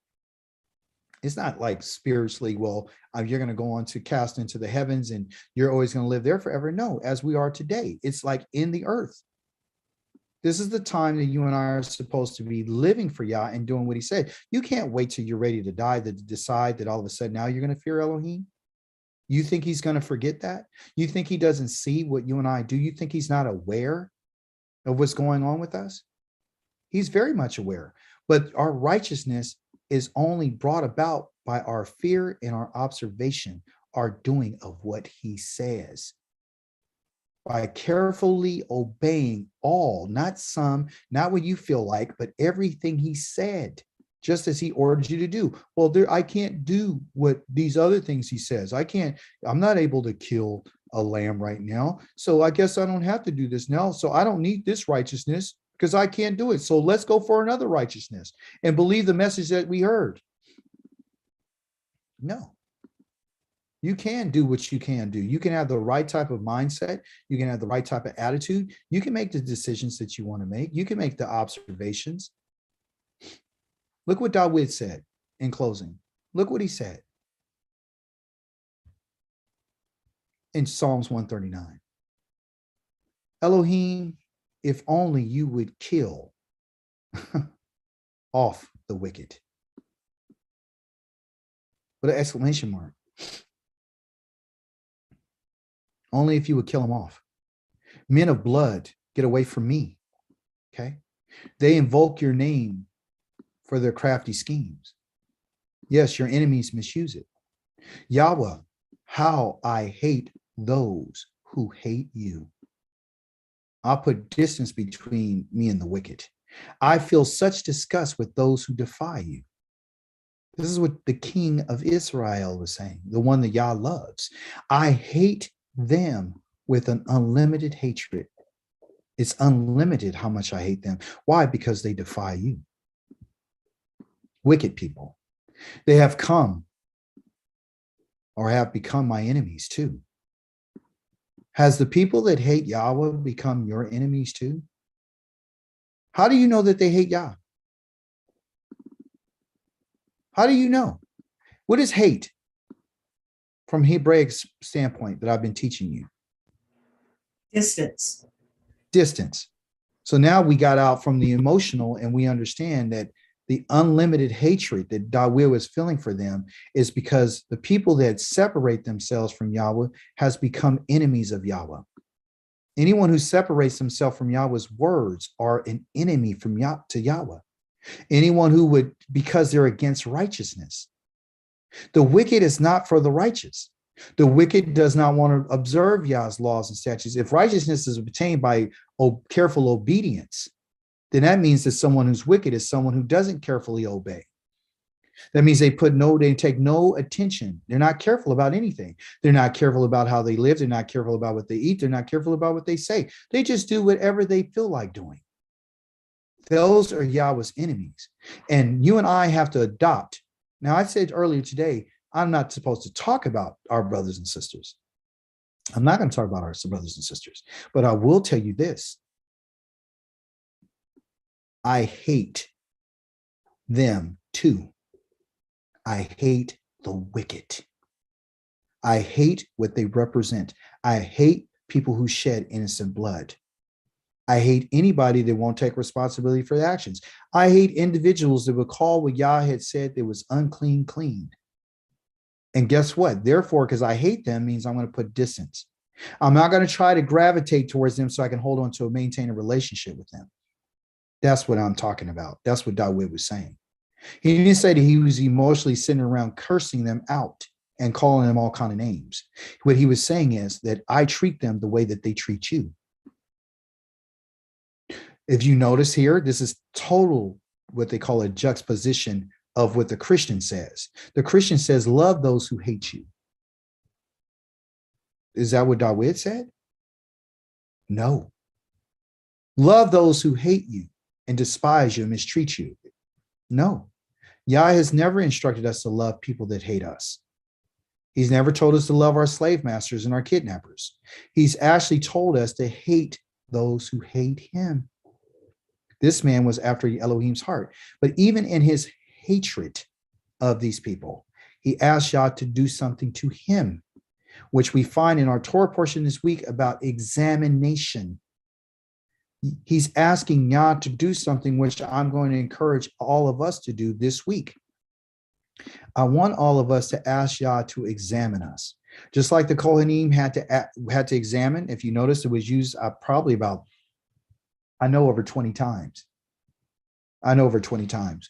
The word exam means to look at and to give careful consideration. So now instead of us asking ourselves to examine ourselves, Dawid didn't ask for a self-examination kit.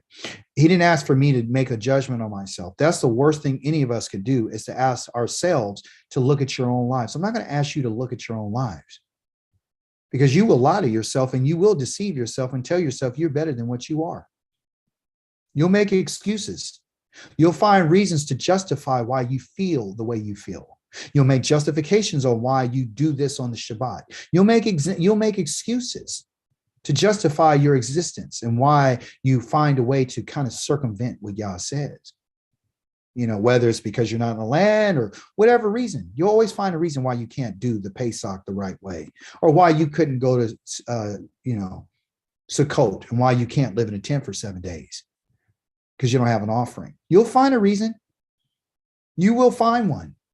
But if you would ask Yah to examine you, like the Kohanim examined the person with the condition, the strike, the Zazarat, ask Elohim to examine you. Ask him to know our hearts, our minds, our true intention. And then on top of that, ask him to test us. That takes a lot of courage, because now you're asking the one who created all things to look into the depths of who you are and to do what he needs to do that's necessary so you can make the changes. Just like the change, if there wasn't a change in the Zazarat that was in clothing, if it was red or green, and you would have to isolate it for 7 days. And if it didn't change in its color, you have to burn it up. Same thing here. If there's no change, then there has to be complete destruction. That's what Yah's telling us. There's no reason why he says, well, I'm going to burn it up. If there's no change, it's got to be burned up because it's ruined. If there's no change in your life and no change in your behavior, no change in your attitude, no change in your perception of what he said, no change in your doing, no change in your diet, no change in your thinking, then you must be destroyed. And it's okay, because some things change and some things don't. But ask him to know your mind and ask him to test us. Ask him to become familiar. Know means yada, and yada means to be intimate, like a man is with his wife. Ask him to be intimate with our thoughts. Ask him. Ask him see if there's any painful, hurtful way in me. Is there anything in me that will cause pain to someone else? And that will cause pain to others, because ultimately you live in a community. Ultimately, you're part of Yahweh's household. Ultimately, everything you say is inclusive of everyone that's there. And if you become a contaminated person, you have to be isolated. So what Dawid is asking Yah to do is to search him and to examine him, to find out what's in him, because he didn't want to be hurtful and painful to anyone else. This is the reason why a woman should not look at her menstrual cycle as being, I'm contaminated. No, you're not. What it is that you're in a state of uncleanness. What it is a state of you coming aside to be separated and to purify yourself and to understand that this is a process. And Yah has chosen you to give everyone an example. So he's using you as an example. He used your menstrual to tell everybody, listen, you got to go through this state. And guess what? Even after she has her menstrual cycle, she still has to bring an offering. He calls it a burnt offering and a sin offering. So sin is associated not just with that what a person, has done, what they would say purposefully, but you can't help you having a menstrual cycle. A man can't help if he had a seminal emission. But Yah considers it to be sin. He calls it a transgression against the purity and the holiness of him, not yourself. It's against him. See, so he's letting us know that this relationship that we have, you have to be in a state of purification. You have to be in a state of cleanness if you and I are going to be together. And when you're not clean, I need you to step away from me. And then because I'm holy. And then when you become clean, then you can approach me. Don't bring your filth to me. You understand? Don't bring these things to me, Israel. Someone raised their hand.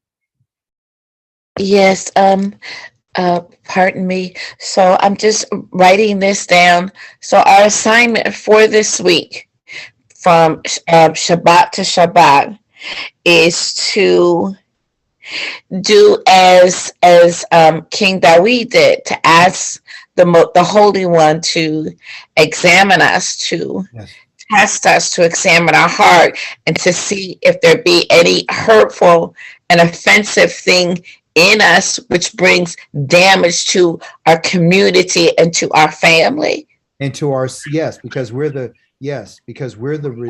receptacle for that. We're the one that's being used, right? So whether or not we don't believe we're important or we're not significant, we're significant. You're very important because you're part of the community. And so with Yes. even in your family, with even in yourself, if you don't got yourself together, you can't be any good for anyone else.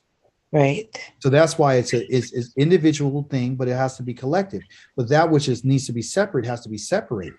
So what Dawid is asking Yah to do is to examine him, and this is something that we don't have.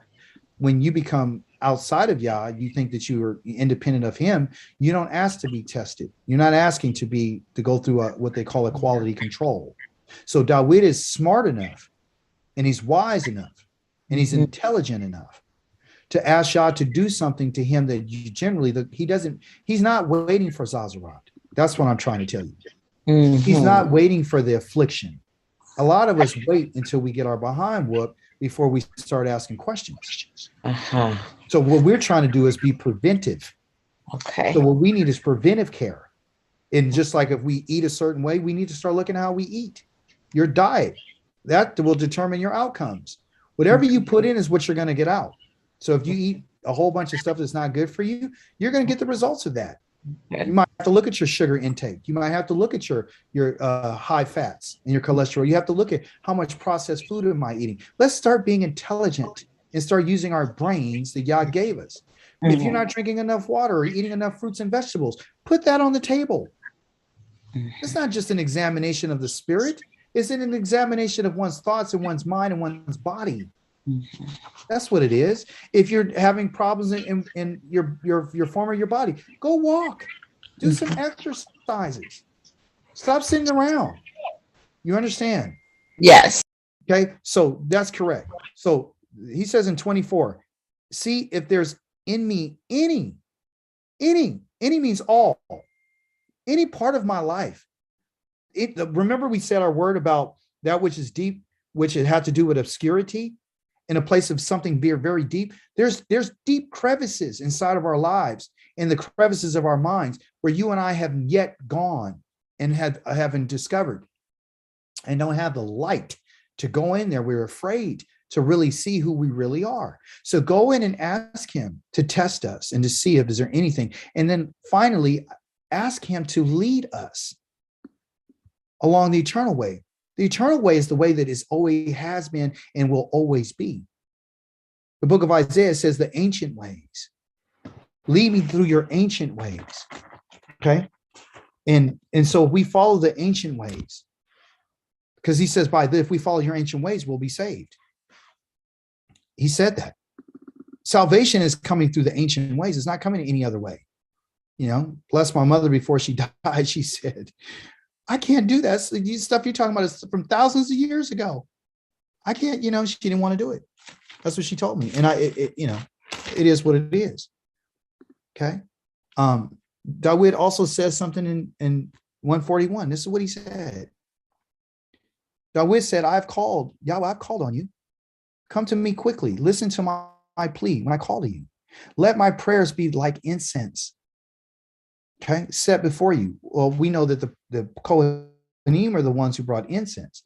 So what you have here is you understand that when you pray to Yah, it's as if you're bringing incense to Yah. Your prayer is like incense. That's so, well, I don't have an offering. We don't have the incense altar no more. Your prayer is like incense set before him. So how could the incense had to be sweet? It had to be, what Yah asked for in terms of the fragrance. He was using it as symbolic to tell us what he was expecting from us. The life of us has to be one that is full of what? A sweet smelling aroma. Let my life be that to you. Let my life be like an incense. Don't bring your stink and your stench of a life that's full of LaShon hara, of speaking evil. You can't let a prayer that you bring before Yah be like incense if you're talking bad about people. You can't let a prayer come before Yahweh if you're arrogant to trespass and go against what he said and assume that you're part of a family that you don't even know and going against the command of that. You cannot go before Yahweh with this life of a prayer of incense if you have determined yourself to be a liar and everything you do is for selfish gain and greed. You can't. And he said, I've lifted up my hands like an evening sacrifice. There's times when you can go before Yahweh, but make sure that when you go before him in prayer, remember it's like an incense. Okay. And so because it is like an incense, listen what he says. Set a guard, Yahweh, over my mouth. Keep watch at the door of my LaShon. You understand? My tongue, my mouth, my lips. We need to be guarded about the things that we say. This is part of the Torah portion reading. When you read your Torah portion, they have what they call a daily study. And we've been reading in the Psalms all the way up to 150. It started, I think, in 118, and now it's all up to 150 this whole week.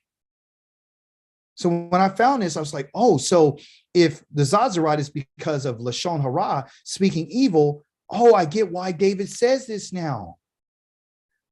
He's saying that if you set a guard over my mouth, have me aware. And if it is a guard, now think about this for a second. David has said prayer.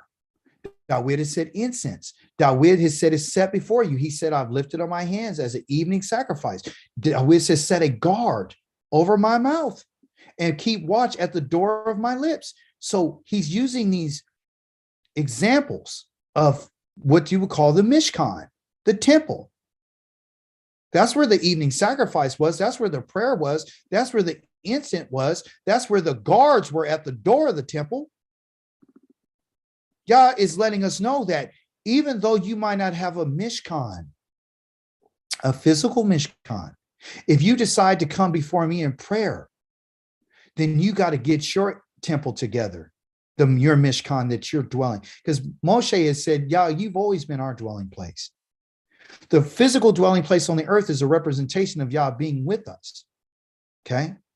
But you and I, listen to me, are as if you and I are Mishkan ourselves. So if you and I are proclaiming Yahweh's name in our mouth, okay, we got to keep watch over it. You got to make sure that your lips have guards so you won't speak things that are evil. Because in the whole week, David is talking about when he says kill off the wicked. You think he's just saying that because he just all of a sudden has something against the wicked? Or are you saying that the wicked are the people who are saying the things that they shouldn't be saying and doing the things that they shouldn't be doing? This is what Yah is telling us. He's given us an example of what we need to understand about our mouths. You got Zazarat because of this stuff that came out your mouth. You got Zazarat because of the lies that you told, Gakazi. You got Zazarat Miraim because of what came out your mouth. You understand? You got Zazarat because Uziyahu because of your arrogance and your lack of counsel to Yah. So David is asking for taking preventive measures. And that's what he's telling us to do. Then he says, don't let my heart turn to anything evil. Nothing. Don't let it turn to anything evil. Don't allow me to act wickedly with men who are evildoers. Don't let me hang out with them and keep me from eating their delicacies. I don't want to eat their foods and go to their festivals and stuff like that. He's the king. People are always inviting him to different places. And then he says in correction, let the righteous strike me. Remember, the word strike here is nega. Strike me, hit me. Why? Because striking someone of a righteous person is, I hate this thing moving, striking someone, especially a righteous person striking a person, not physically. He's saying strike me, and which means is to correct me. The strike here is to correct. I need you to correct me. And it will be an act of love. So when you hear me losing it and going crazy and telling you what I told you what we need to do, is because I'm living in righteousness and I'm telling you out of love as your brother that if you do anything against Yahweh, he is going to destroy you or me or anybody else. He doesn't have favorites. If you and I do a crime against him, you and I cannot measure and calculate and say, well, this crime right here will allow this, because he didn't have no clue that his lies and that his mindset of greed would cost him and the rest of his family to be isolated from Yahweh and out of the community because of that one deed that he did. Uzziyahu didn't know and recognize that that one deed of crossing the line to go burn incense, that wasn't his job, was going to cost him to be isolated and to live inside of his house to the day that he died. He couldn't come out. You understand? Miriam had someone who interceded for her, and she got put out for 7 days for the whole community to recognize. They saw her when she was leaving that she was turned white as snow. She looked like a dead baby. So this life of uncleanness, this life of Zazarat, this life of being struck, this nega that Yah is doing, Yah has struck Israel, and he's striking us, you understand, to correct us so we can get back to righteous living. Any questions, concerns, contributions, additions, subtractions?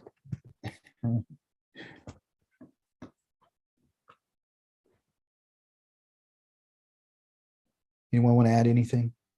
Make a statement? I just like to say it was a really great lesson, and my silence is just from the rightness of it. It just had so many layers that I really don't, and you could apply it to so much. And so I don't know. You know, you teach. I might have questions to ask in a couple of days. I just need to absorb that. Yeah, I mean, it's like, first of all, there was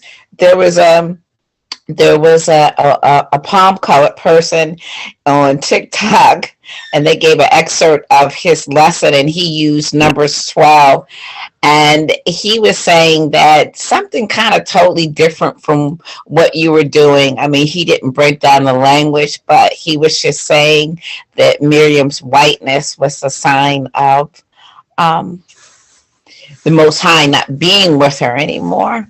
And I think he was trying to use it as, you know, like a blanket experience for anybody who lacks melanin. Yeah. And I realized that I don't know, after hearing you explain it, I just wouldn't be so quick to do that. Yes. I would hold up in making that assessment. So. Well, that's a great thought to consider. I just wanted to bring out the point that, you know, we got to if we look in the language, you're going to find out how Yah is communicating with us, because we're the people that are, you know, in exile, and he's using these Torah portions to peel back layers. So you have to dig into the language to find out. I didn't know, I was like, well, why a scab? He says, because I'm going to attach something to you. It's an indicator to let you know that there's a problem, and I got a problem with you. I'm going to wound you so I can heal you. But it depends on you willing to turn back to me. If you got that, and it's really for us to really become aware. So Zazarat is an awareness, and it's something that's being displayed on the flesh, so everyone can see it. You can't hide this. So when you got hit with it, everybody knew what was going on with you. You know, and so they would have to dig deep. They'd have to ask, like, what's going on with me? What am I, you know? So it's like God keeping us in check to say, well, this is where you're at right now. Okay.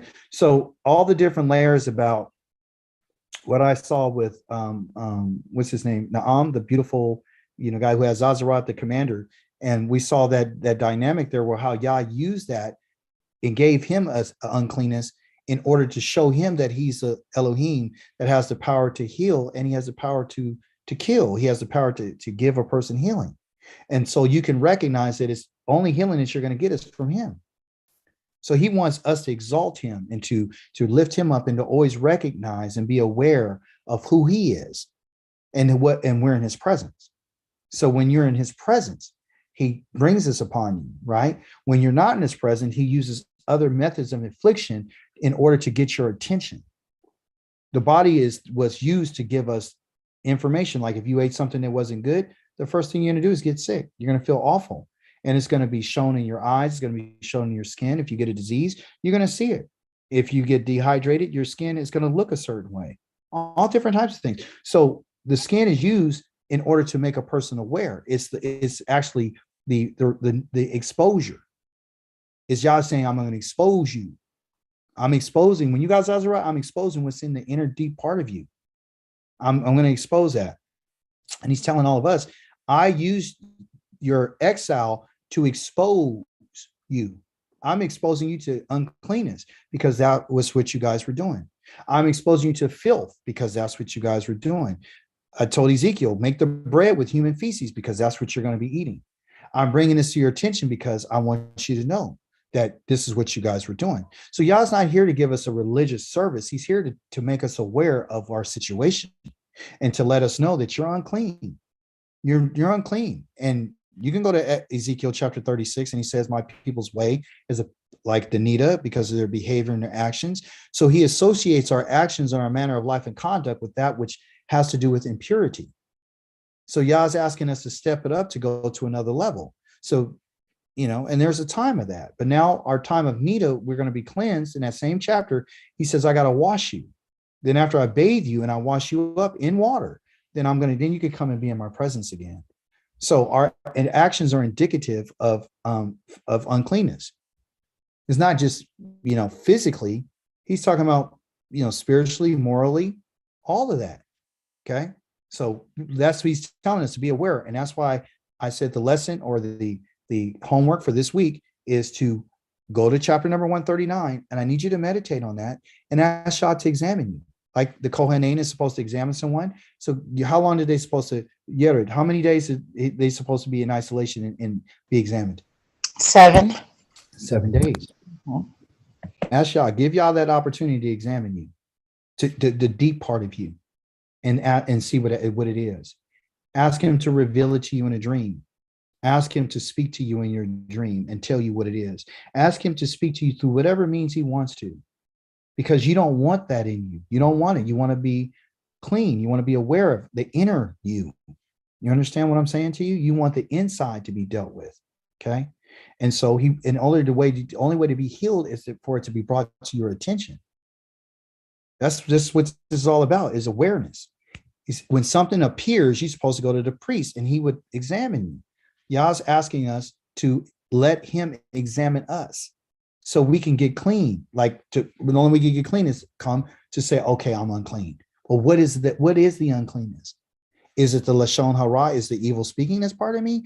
Or is it my greed and my lying? Or is it my pride and my arrogance? See what I'm saying? What is it? Or is it that you don't believe, would you come to believe that he's the only Elohim, that he does hear and he does listen? Do you have a problem believing that or knowing that or understanding that? So you got all these examples. And I didn't give you another example in chapter number 7 in 2 Chronicles. There were these men who had Zazarat that did a good deed. So even though you have Zazarat, you can still do good deeds. So you see, so you can read that later and find out. But you have all these examples of when somebody gets Zazarat. And what does it mean? It's a sign. Okay. And what's the sign for? Yes, Jeannie. This is not part of Torah, but it's still connected, especially Harhan and Miriam and what you just said about Yah hearing us. So I have a question on Vayikra. Okay. Chapter 27, verse 21. Okay. 27:21. Let's go. Okay, let me go right there right quick. Thank you for the question. Chapter number 27. My son brought it out, who's not he's kind of atheist, but he asked me this question. I was so shocked. Okay. So 20. And I didn't know how to answer him. Leviticus chapter number 27, verse what? Vayikra, Numbers. Oh, that's my Bamidbar. Oh, did I say it wrong? Oh, okay. Yes, number. Okay, Bamidbar. Okay. So Bamidbar is Numbers, Vayikra is Leviticus. So Bamidbar chapter number 27. Verse 21. Verse 21. Okay. Okay. Okay, we'll get context here. All right. So Regards to Urim and Thummim, but oh, Urim. Urim and Thummim. Okay. So it says, let's just read right here. Let's start in verse number 18. So Yahweh said to Moshe, take Yeshua, the son of Nun, a spiritual man, and lay your hand on him. Put him in front of Eleazar the Kohen and the whole community and commission him in their sight. So now he's about to die. So he's letting them know who's going to be in charge now. Delegate to him some of your authority, not all of it, some of it, so that the entire community of Israel will obey him. He is to present himself to Eleazar the Kohen, who is to find out by the means of the Urim what Yahweh's will is for Yehoshua's decisions. Then at his word, they will go out, and at his word, they will come in, both he and all the people of Israel with him, the whole community. Okay, so Moshe did as Yahweh had ordered, and he took Yahushua and he put him before Eleazar the Kohen and the whole community and laid his hands on him and commissioned him as Yahweh had said through Moshe. What's the question? So what is Urim? Is that type of a stone, or Yeah. I mean, I'm a little confused. Yeah, well, so the Urim, the Urim, okay, they got two of them. They got the Urim and the Thummim. Okay, the Urim had to do. It was a white stone. Okay, the Urim is the white stone, I believe, if I'm not mistaken, and the stones represented a yes or a no. Okay, that's what it was. So even though Moshe gave some of his authority, not all of it, some of it. Just like when Moshe was complaining to Yah about, I can't handle all these people. And then Yah's like, okay, we'll go grab the 70 elders and I'll take some of the spirit that I put on you and we'll put it on them. And then they went ahead and prophesied. And then someone said, oh, well, the people, Eldad and Dedad, Medad, they're prophesying in the camp. You should stop them. And he said, no, I wish that all Yahweh's people were all prophets and that they all did prophesy, meaning that he wished that all of us would have Yahweh's spirit to be able to do that. But the Urim and the Thummim is the one to make decisions. So even though Yehoshua was going to be, he was being, would you say, inaugurated or commissioned in front of Eleazar the Kohanim, the Eleazar is the one who would take the Urim and the Thummim stones out of his pouch, the koshin, and then if you ask Yah a question, he would say yes or no.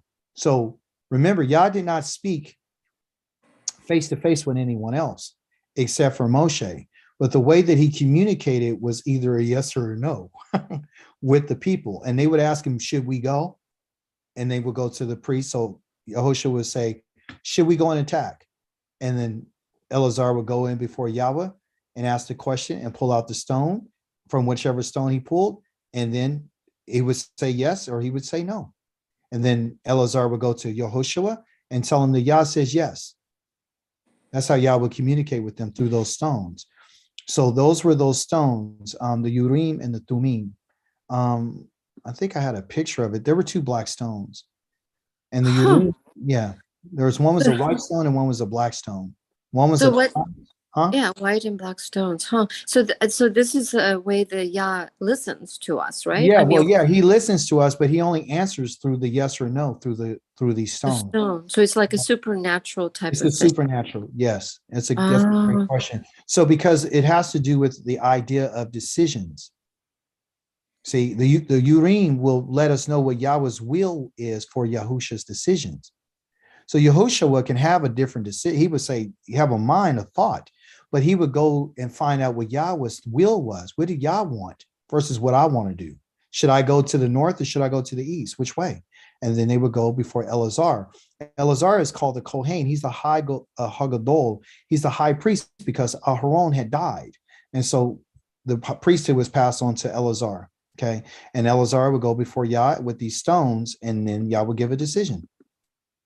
Yah would tell him what the decision is, a yes or a no. But it was made based on those stones. Oh, that's fascinating. Yeah.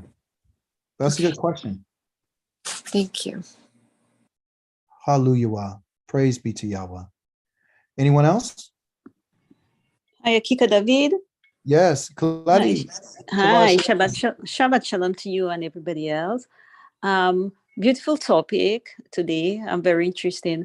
But I wanted to ask about, since we are in the season of the Aviv, I wanted to ask you, because I heard the word Aviv and I heard Abib. Are they different in the words? No, the only difference is pronunciation. Okay. So when we look at Aviv, that's the Ashkenazi European way. It's Aviv. Okay. Abib is the Abib.